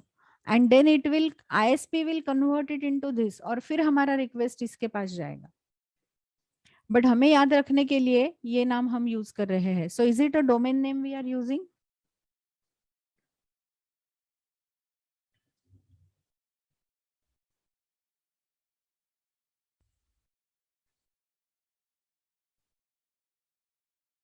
और ये डोमेन नेम हमने क्यों किया? फॉर इजी एक्सेस, इजीली हमें एक्सेस करने के लिए, and that is why we are using domain name. But अभी ये डोमेन नेम को आईपी में कन्वर्ट करने के लिए what we require is DNS, which is called as DNS server. और ये जो है this is called as port number. Port number is clear to all? Any questions till now whatever I have explained? कोई question है तो पूछो, chat box में डालो, if in case you have any queries.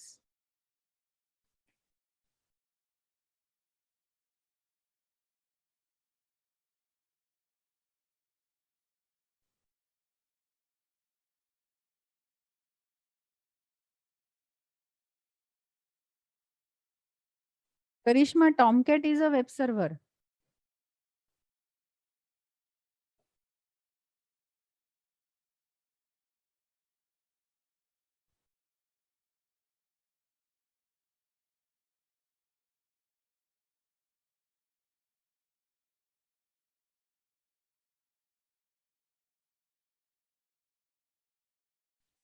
MAC address is nothing but the address given to every device on your machine.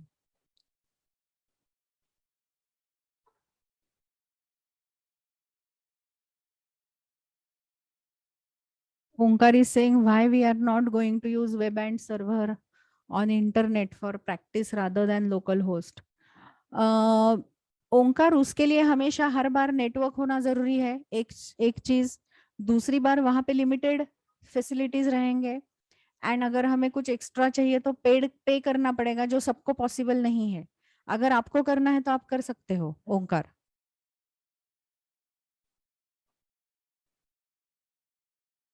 Okay.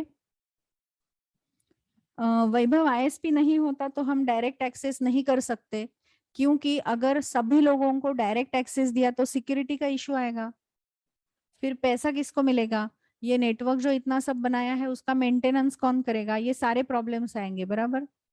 And इसीलिए authority is given to a limited people, right, and इसीलिए ISPs are there. तो अभी सब कुछ एक के under ही नहीं होता है ना, जैसे कि अभी वर्ल्ड वाइड वेब में अगर आपने देखा तो काफी सारे मशीन है, अगर हर कोई इधर डायरेक्टली कनेक्ट करने लगा तो प्रॉब्लम होगा। इसलिए it is divided to, it is given to certain companies. Now those companies has given it to certain dealers, और वो डीलर जो है वो हमारे लिए आईएसपीज है। तो ये लोगों को कौन पैसा देगा? तो ये जो इंटरनेट सर्विस लेते हैं वो लोग। इंटरनेट सर्विस को कौन पैसा देगा? आईएसपीज। आईएसपी को कौन पैसा देगा? हम लोग, बराबर। And this is how it is distributed for controlling purpose, नहीं तो कोई भी कुछ भी करेगा, राइट। अभी IP to domain name to IP address convert करने के लिए ये जो मशीन है हमारा डीएनएस सर्वर जो है, उसके ऊपर एक डिक्शनरी रहती है, और वो डिक्शनरी में रहता है, लिखा हुआ रहता है कि कौन सा डोमेन नेम कौन से आईपी के साथ है, that is return. Bhushan, each application has fixed port number, ऐसा कुछ नहीं है, आप चेंज भी कर सकते हो। उसके लिए अगर कॉन्फ़िगरेशन आपने चेंज किया तो चेंज कर सकते हो।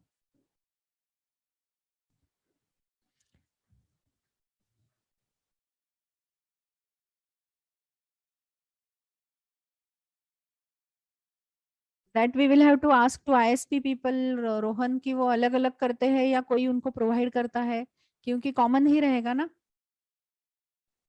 कोई पेड सर्विस वो लेते हैं क्या, वो देखना पड़ेगा, आई डोंट नो, आईएसपी को पूछना पड़ेगा।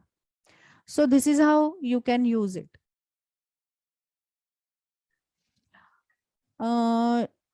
शिव प्रसाद, मैंने अभी बताया कि पोर्ट नंबर जो है वो हम चेंज कर सकते हैं, फिक्स नहीं रहता है।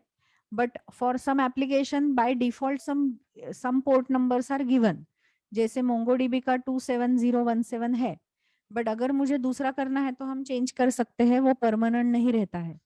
For that you will have to configure your application accordingly.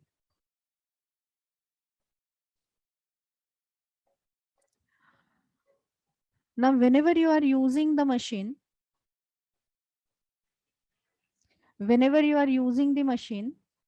तो ये मशीन पे काफी सारे डिवाइसेस रहते हैं, जैसे कि आप माउस किसी को कनेक्ट करोगे, या इसके अंदर एक नेटवर्क इंटरफेस कार्ड रहेगा, इसके अंदर चिप्स रहते हैं अलग अलग. तो जितने भी डिवाइसेस आप आपके मशीन पे यूज करते हो, तो हर एक डिवाइस आइडेंटिफाई करने के लिए एक नंबर रहता है, and that is nothing but called as MAC address. Okay, that is nothing but called as MAC address. तो विद इन अ मशीन अगर हमें अलग अलग डिवाइसेस एक्सेस करने हैं, तो you can use this MAC address. Okay, so this is how the internet is working, and this is how your application will work. तो अभी हम क्या करने वाले हैं, तो today we are going to start with client side technology. तो अभी आज के लिए हमें सर्वर की जरूरत नहीं है, आज के लिए हमें डेटाबेस की भी जरूरत नहीं है, कोई भी टाइप का सर्वर हमें नहीं चाहिए. what we require is only browser, because today what we are going to talk about is we are going to talk about HTML. तो हम क्लाइंट साइड टेक्नोलॉजी शुरू करने वाले हैं. सो अगर हमें कोई भी डेटा डेटाबेस से लेके यूजर को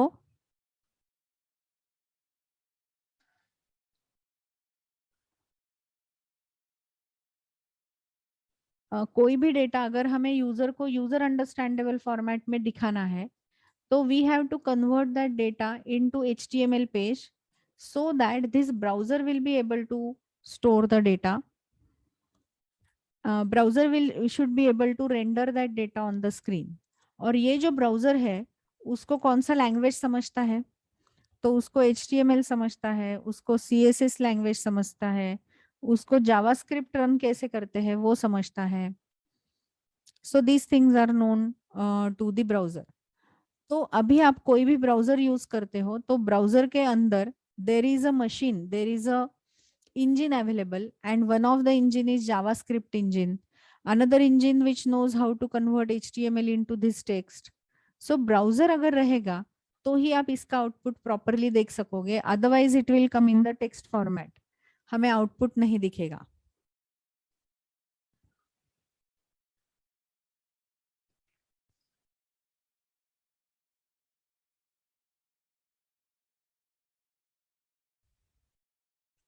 केतन सिक्योरिटी दोनों में रहेगा, क्योंकि इंटरनेट पे भी वो सर्वर कोई मैनेज करता ही है ना, तो वो लोग डेफिनेटली सिक्योरिटी देंगे ही. तो हर कोई अपने सर्वर को सिक्योर करता है, इंटरनेट या इंट्रानेट सिक्योरिटी नहीं देता है. अगर आपने इंट्रानेट बनाया तो आपको सिक्योरिटी देनी है उसको, इंटरनेट पे रहेगा आपका सर्वर तो भी आप ही को सिक्योरिटी देनी है आपके सर्वर को.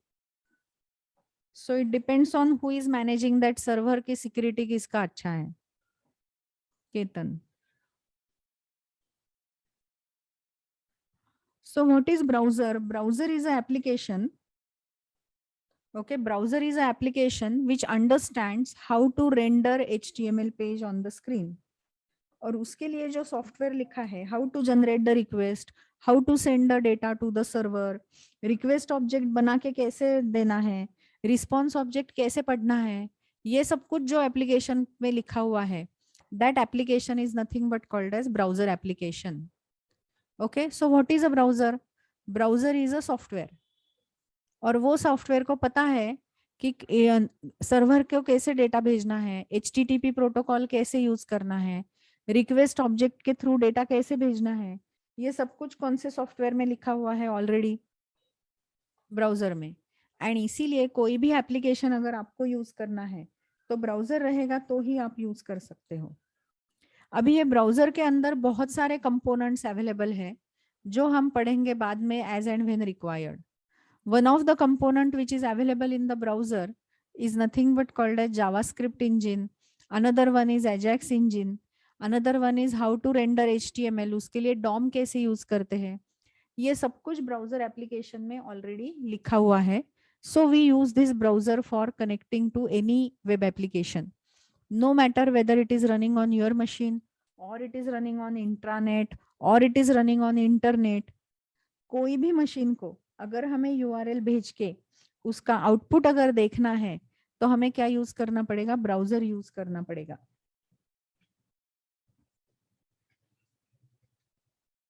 तो हमें क्या यूज करना पड़ेगा? ब्राउजर यूज करना पड़ेगा. अभी हमारे मशीन पे जितने भी ब्राउजर है उसमें से कोई भी ब्राउजर अगर आपने यूज किया तो चलेगा. Now in this course we are going to now start talking about client side technologies.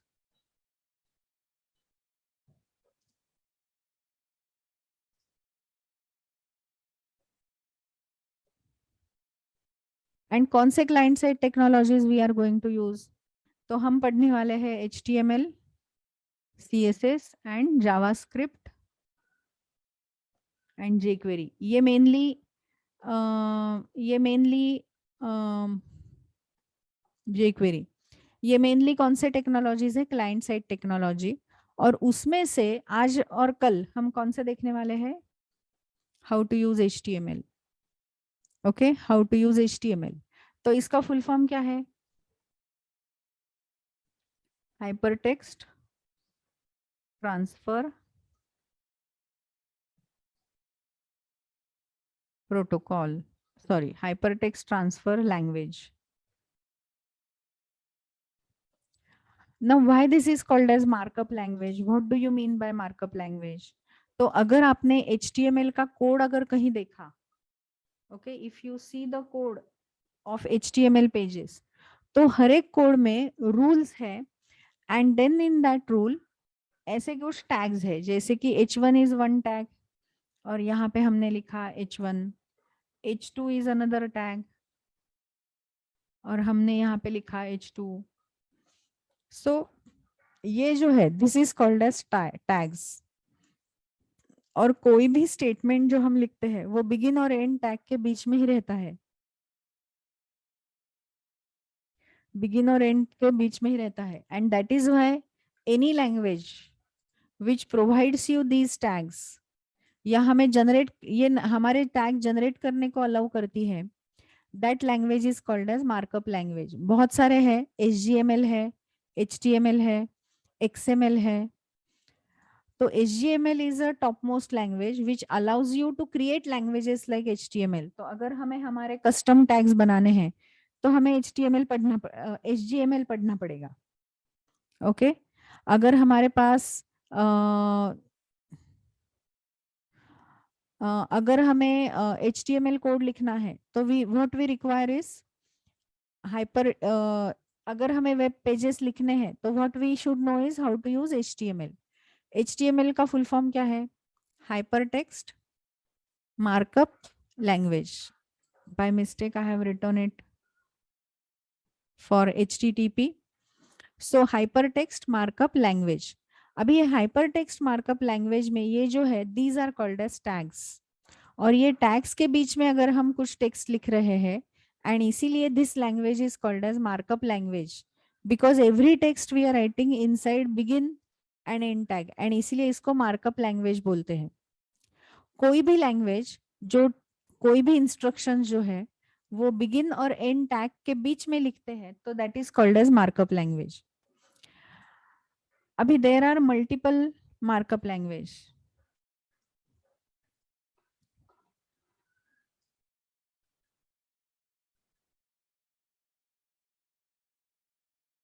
There are multiple markup languages. उसमें से एक है XML. और XML का फुल फॉर्म है एक्सटेंसिबल मार्कअप लैंग्वेज. और इसमें जो इसका यूज जो है वो यूजुअली डेटा ट्रांसफर करने के लिए यूज होता है इसका. फिर दूसरा है HGML. ओके, दूसरा है HGML एंड तीसरा है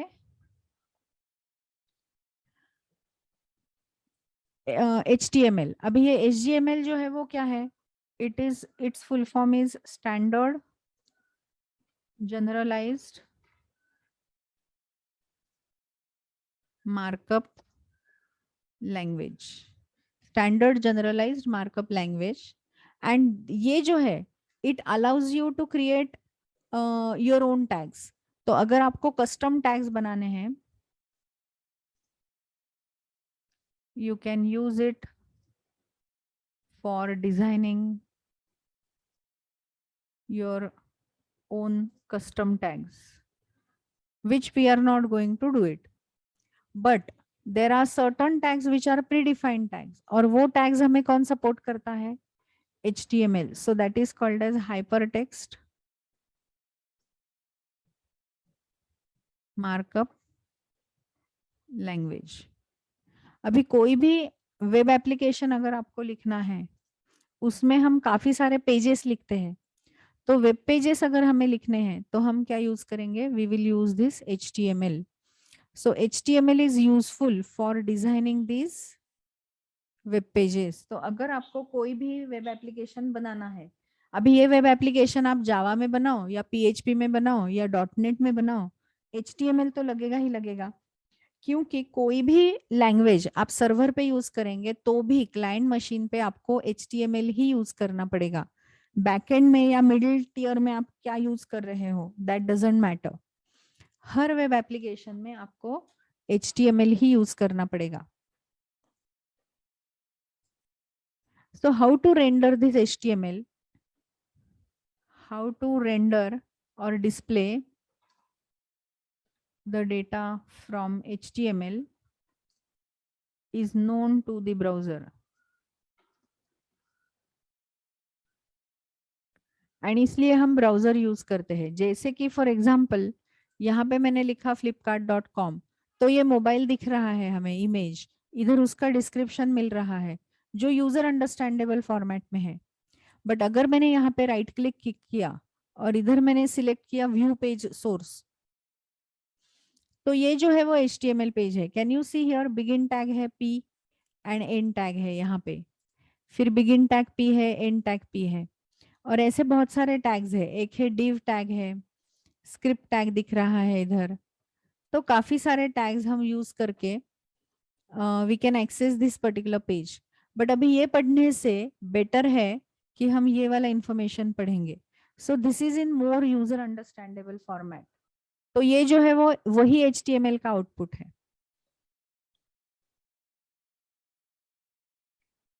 तो अगर आपको वेब पेजेस लिखने हैं तो what you need to know is how to use HTML. उसके टैग्स क्या है, कौन से टैग्स कब यूज करने हैं. So these things you should know. अभी HTML अगर यूज करना है तो एडिटर्स कौन से यूज करते हैं, तो हमें एडिटर्स की भी जरूरत पड़ेगी. टाइपिंग कहाँ करोगे? So we require editor. अभी HTML के लिए एडिटर कौन से यूज होता है, तो अभी बहुत फेमस है जो विजुअल स्टूडियो कोड है, VSS, that is Visual Studio Code. Another one which is available, that is Sublime है. Another one which is available, that is Bracket is there. You can use Notepad also. You can use Eclipse also. Eclipse भी use कर सकते हो. तो कोई भी editor जो आपको यूज करना है, that you can use and then you can type the code in that. तो अभी अगर मुझे कोई कोड टाइप करना है तो now what I can do is I can open notepad. अभी नोटपैड प्लस प्लस अगर हमने यूज किया,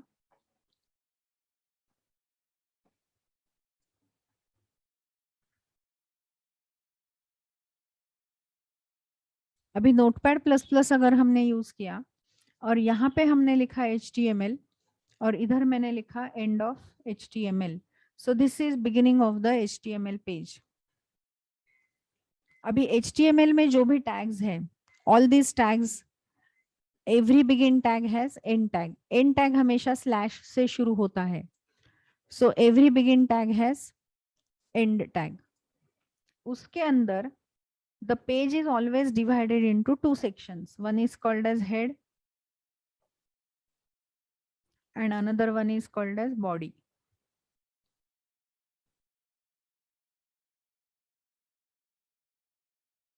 अभी कोई भी डेटा जो आप इसके अंदर लिखोगे, बॉडी के अंदर लिखोगे, that will be visible in this portion. ये जो व्हाइट पोर्शन दिख रहा है ब्राउजर का, ये विंडो में सब कुछ दिखेगा जो आप बॉडी के अंदर लिखोगे वो.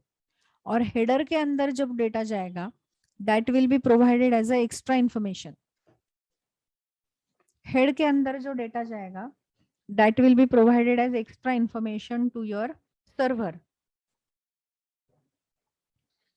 तो उसके अंदर क्या डेटा जाएगा कि आईपी एड्रेस क्या है क्लाइंट मशीन का, आप ब्राउजर कौन सा यूज कर रहे हो, क्या टाइप का डेटा आप पास कर रहे हो, ये सब किसके थ्रू जाएगा, हेड के थ्रू जाएगा. Now if you see here, हमारे पास ये बॉडी सेक्शन है. And now here if I am writing h1 tag और इधर मैंने लिखा दिस इज h1. अभी हर HTML में there are 6 header tags available. यहाँ पे हमने लिखा h2 और फिर हमने लिखा दिस इज h2, फिर h3 है,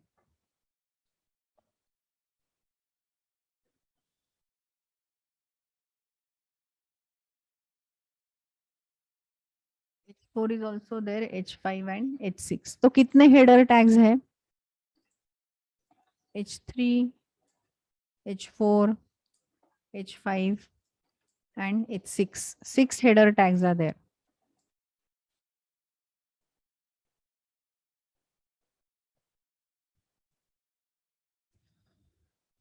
So 6 header tags are there.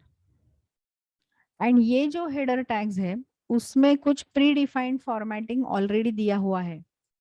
तो many times when we write the text we want headers, और वो header को हर यूजर ने, ये header को हर यूजर ने अलग अलग फॉर्मेटिंग करने से बेटर है कि स्टैंडर्ड फॉर्मेटिंग देके ही रखते हैं. ऐसा करके HTML has designed header tags and there are how many header tags?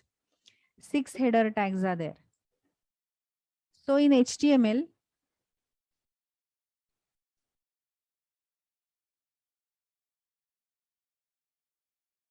there are 6 header tags.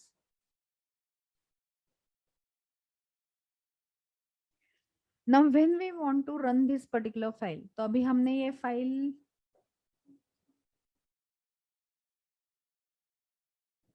Notepad में टाइप किया है. कहाँ गया नोटपैड प्लस प्लस. तो हमने ये फाइल जो है वो नोटपैड में टाइप किया है. And now I want to save it. तो अभी सेव कहाँ करेंगे? So now I am saving this file. अभी सेव करने के लिए I am going to D drive. D drive में आई हैव अनदर फोल्डर जिसका नाम है वेब प्रोग्रामिंग, और इसके अंदर I will create a folder, new folder.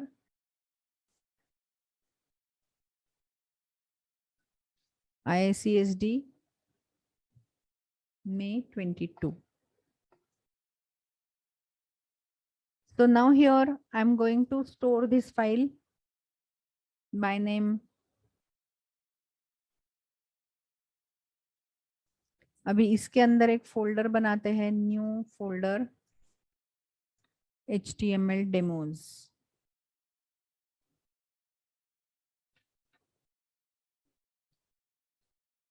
And इसके अंदर हम ये फाइल स्टोर कर रहे हैं. And name of the file I am giving in double quotes by name first dot HTML. अभी हम डबल कोट्स में क्यों डाल रहे हैं? क्योंकि नोटपैड में बाय डिफॉल्ट फाइल का एक्सटेंशन जो है वो क्या है? txt है. तो अगर हमने सिर्फ फर्स्ट लिखा तो this file will get saved by extension txt. वो हमें नहीं करना है, इसलिए हमने क्या किया, डबल कोट्स के अंदर फाइल का नाम डाला first dot HTML. And if I click on save, तो वो कहाँ पे सेव होगी? ये फोल्डर में ये नाम से सेव होगी. तो now if I am clicking on okay, तो ये फाइल अभी एज ए HTML फाइल करके सेव हो गई. Now if I want to run it, तो रन कैसे करेंगे? तो अभी ये फाइल हमें ब्राउजर में ओपन करनी पड़ेगी. So now if you go to the folder, तो अभी यहाँ से अगर आप किस फोल्डर में गए जहां पे आपने फाइल स्टोर किया है,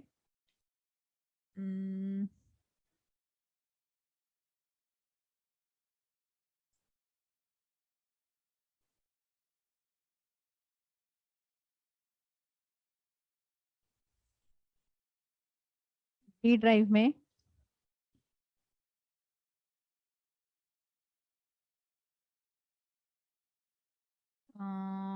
वेब प्रोग्रामिंग में,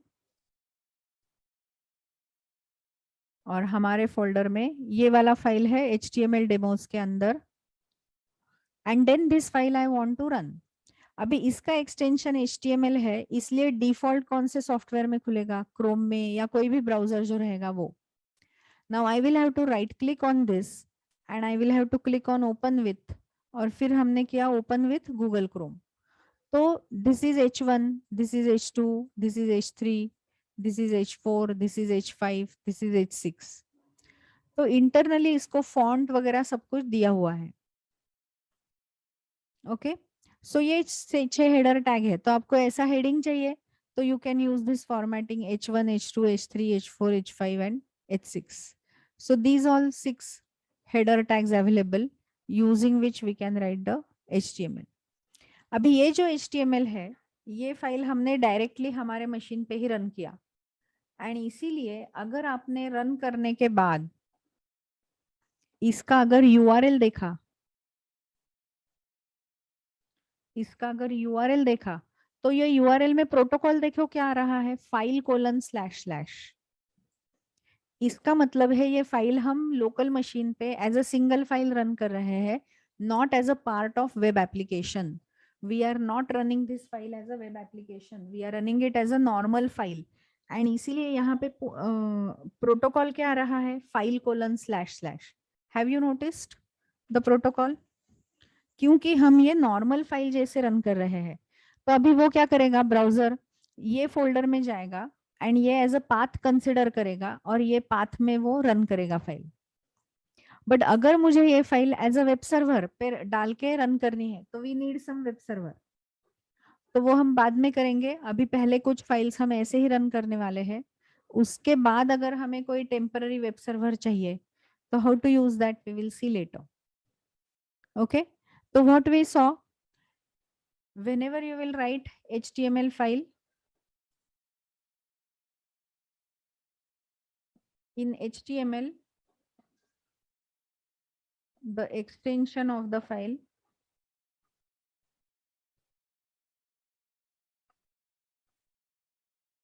has to be HTML, right? The extension of the file has to be HTML. In that every begin tag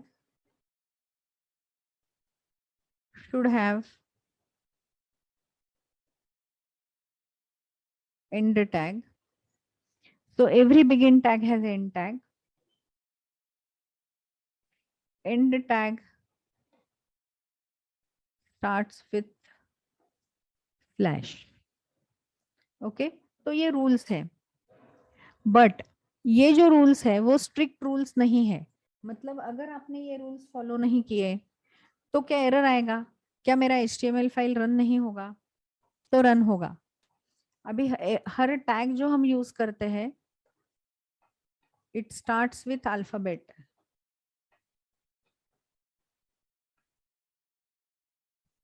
her tag जो है वो स्टार्ट्स विथ अल्फाबेट है. अभी ये रूल जो है वो अगर हमने फॉलो नहीं किए तो HTML हमें कोई आउटपुट या कोई एरर मैसेज नहीं देता है. It is forgiving in nature. But it is possible कि वो हमें कोई एरर मैसेज भी नहीं देगा और वो हमारे एक्सपेक्टेशन के हिसाब से रन भी नहीं करेगा. तो आउटपुट हमें जैसा चाहिए वैसा नहीं आएगा. ऐसा हो सकता है, राइट? आउटपुट हमें जैसा चाहिए वैसा नहीं आएगा, ऐसा हो सकता है. And hence you have to be careful. अभी अगर ऐसा है कि एरर मैसेज नहीं आ रहे हैं तो एज पर आवर रिक्वायरमेंट अगर आउटपुट नहीं आ रहा है तो एरर हमें ढूंढना पड़ेगा. So finding out error is difficult. And इसीलिए जब भी हम टाइप करेंगे it is always good choice कि बिगिन और एंड टैग टाइप करो और फिर उसके बीच में टाइप करो. एंड इसीलिए whenever we are using H1 तो this is and tag of H1 ये लिख के लेना है और फिर इसके बीच में टाइपिंग करो जो भी आपको चाहिए वो. So these are the rules which you have to follow whenever you are using HTML. अभी HTML हम यूजुअली सर्वर पे रन करेंगे बट अगर हमने उसको नॉर्मल फाइल जैसा ट्रीट किया एंड नॉर्मल फाइल जैसा ब्राउजर में ओपन किया तो विच प्रोटोकॉल इट यूजेस.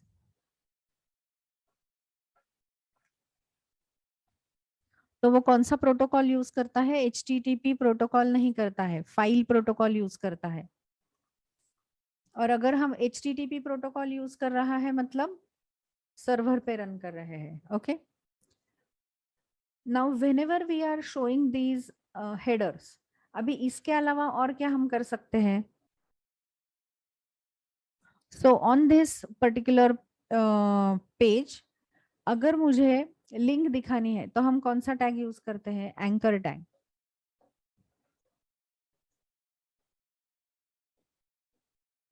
एंड ये एंकर टैग पे अगर हमें लिंक दिखा और इसके इसके ऊपर अगर हमने क्लिक किया तो कहाँ पे क्या खोलना है, कौन सा पेज शुड गेट ओपन.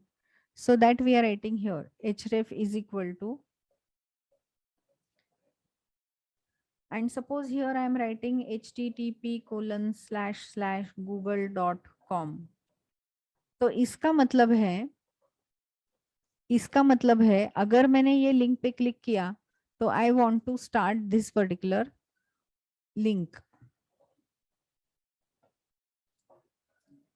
तो यहाँ पे अगर हमने क्लिक किया तो it should take us to this particular link.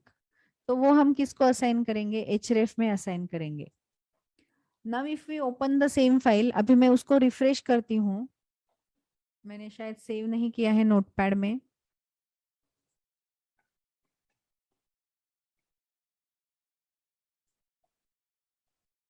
I am saving the file, then I am going back here, या फिर यहाँ पे ब्राउजर में ही अगर आपने रिफ्रेश किया इसको ये बटन प्रेस करके तो you can see a link is appearing here. Now right now that link is not taking me to my page, but is it taking me to some other page, google.com. but अगर हमने ये page लिखा है and I want कि हमें दूसरे page पे नहीं जाना है, अभी वो google.com खोल रहा है बट अगर हमें वो पेज पे नहीं जाना है, किसी भी पेज पे नहीं जाना है, I want to stay on the same page. I want to stay on the same page. तो यहाँ पे href में हम देंगे हैश. हैश का मतलब है stay on the same page. Okay. तो अगर आपने यहाँ पे href में किसी दूसरे HTML फाइल का नाम दिया या फिर यहाँ पे किसी दूसरे URL का नाम दिया तो वो URL खोलेगा whenever you will click on the link. और उसके लिए हमें कौन सा एट्रीब्यूट यूज करना है, उसके लिए हमें कौन सा एट्रीब्यूट यूज करना है, href एट्रीब्यूट. और href एट्रीब्यूट को वैल्यू क्या असाइन करना है, हैश. तो अगर हमने href एट्रीब्यूट को हैश असाइन किया तो it will stay on the same page, it will not go anywhere. तो अगर हमें लिंक्स दिखाने हैं तो कौन सा टैग यूज करना है,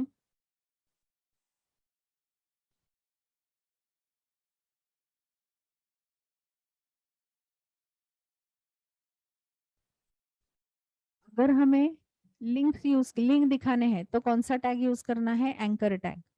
और जो टेक्स्ट विजिबल होना चाहिए वो इधर देना है, जो एंड ऑफ द टैग और बिगिन ऑफ द टैग में लिखना है. और यहाँ पे ये जो दे रहे हैं हम href is equal to, are we writing this portion of the code inside begin tag. तो ये एक खत्म कहाँ हुआ, देखो इधर खत्म हुआ, राइट. उसके अंदर लिख रहे हैं क्या हम लोग ये कोड. तो यस, तो these are called as attributes. href क्या है, एट्रीब्यूट्स है which gives extra information to the tag. तो अभी टैग के अंदर, so inside begin tag we can write attributes. Every attribute value should be enclosed.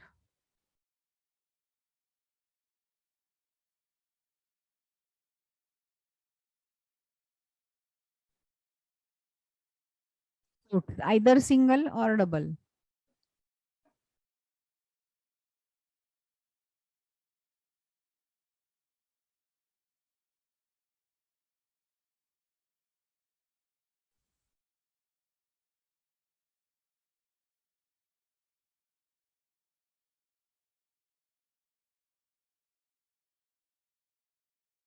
तो हर एट्रीब्यूट का वैल्यू जो है, every attribute value should be enclosed inside quotes. Attributes gives extra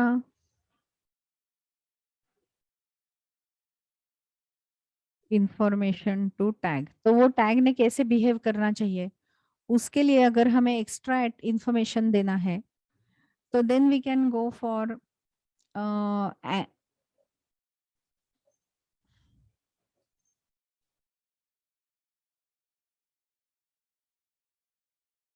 तो then we can write what, attributes. तो ये जो है वो सारे एट्रीब्यूट्स है।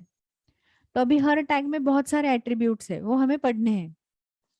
जैसे कि एंकर टैग में एक एट्रीब्यूट हमने देखा href, और जहां पे मैं लिंक का नाम दे सकती हूँ that the link which we want to access after clicking on this particular link. तो हम ये कर सकते हैं। अभी ये जो एट्रीब्यूट है, वैसे ही बॉडी टैग में भी एट्रीब्यूट है, and name of that attribute is BG colour is equal to, अभी यहाँ पे अगर मैंने किया येलो, ओके अगर हमने यहाँ पे लिखा BG colour is equal to yellow, तो it will change the background colour to whatever colour you have specified. अभी यही फाइल अगर हमने यहाँ पे वापस ओपन की,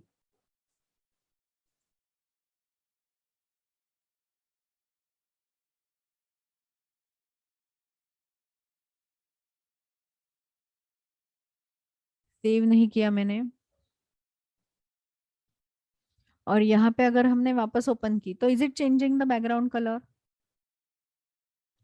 ओके, तो अगर हमें ये पेज का बैकग्राउंड कलर चेंज करना है, तो then you can use which attribute हम यूज कर सकते हैं? तो you can use attribute called as bg color. Bg color will change the background color. But ये बीजी कलर एट्रीब्यूट हम सारे टैग्स में यूज नहीं कर सकते। तो कौन सा एट्रीब्यूट कौन से टैग में यूज करना है, ये आपको पता होना चाहिए। जैसे कि href एट्रीब्यूट हम बॉडी टैग में यूज नहीं कर सकते। href टैग हम सिर्फ कहाँ यूज कर सकते हैं? एंकर टैग में, और और थोड़े जगह पे है, बट वो मैं बताऊंगी एज एंड व्हेन रिक्वायर्ड। तो अभी href टैग जो है वो हमने एंकर टैग में यूज किया, बॉडी टैग में क्या यूज किया? बीजी कलर यूज किया। Now in this anchor tag if I am using href, तो यहाँ पे हमें URL देना है कि अगर मैंने इधर क्लिक किया तो वो कहाँ पे जाएगा। एंड अगर हमें सेम पेज पे रहना है, तो यहाँ पे हम ब्लैंक नहीं रख सकते, एंड इसीलिए यहाँ पे हम क्या देते हैं, हैश। हैश का मतलब है whenever you will click on this link, stay on the same page, do not go to any other page. Everybody is clear with this line 12?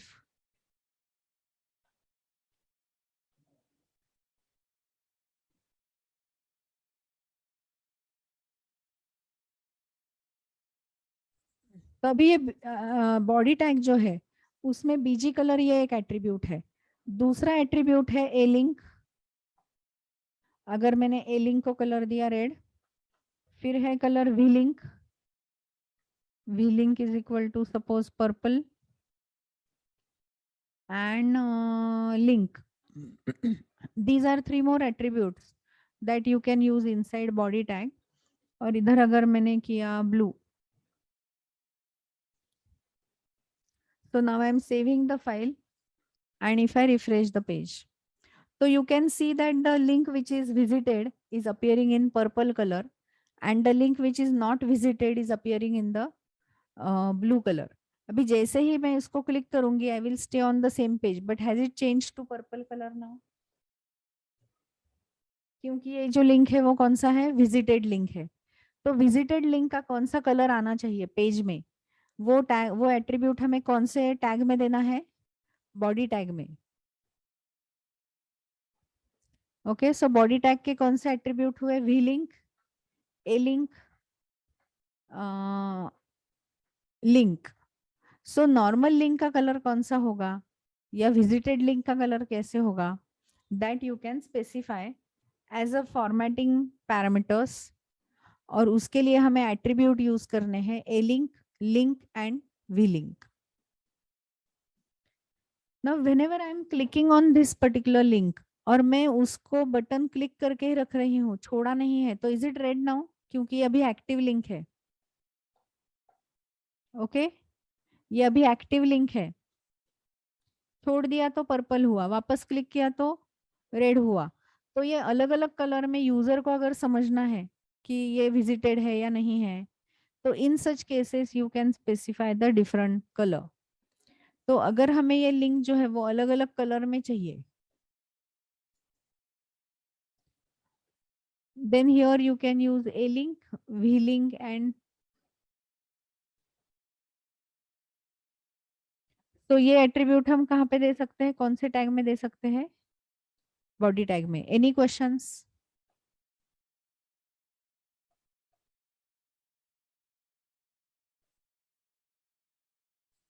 तो this is how basic basic HTML page हम use कर सकते हैं. तो basic HTML page में head है, body section है, कुछ 6 टैग्स है, देन href है, सॉरी एंकर टैग है.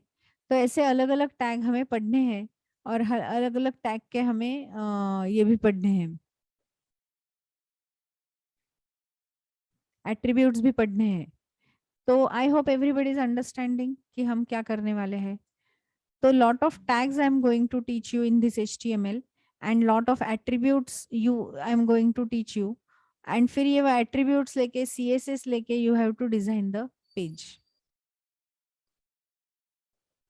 So these things we are going to work on in HTML. तो अभी ये कोड में शेयर करूंगी बाद में. So now what we will do, we are going to take lunch break now. So it is 1:05, so we will start at 2:05, and 2 to 3:30 also I'm going to take the session, and after that you can do the labs. Okay, so be here at 2 o'clock. So 2:05, so we will start the session at 2:05.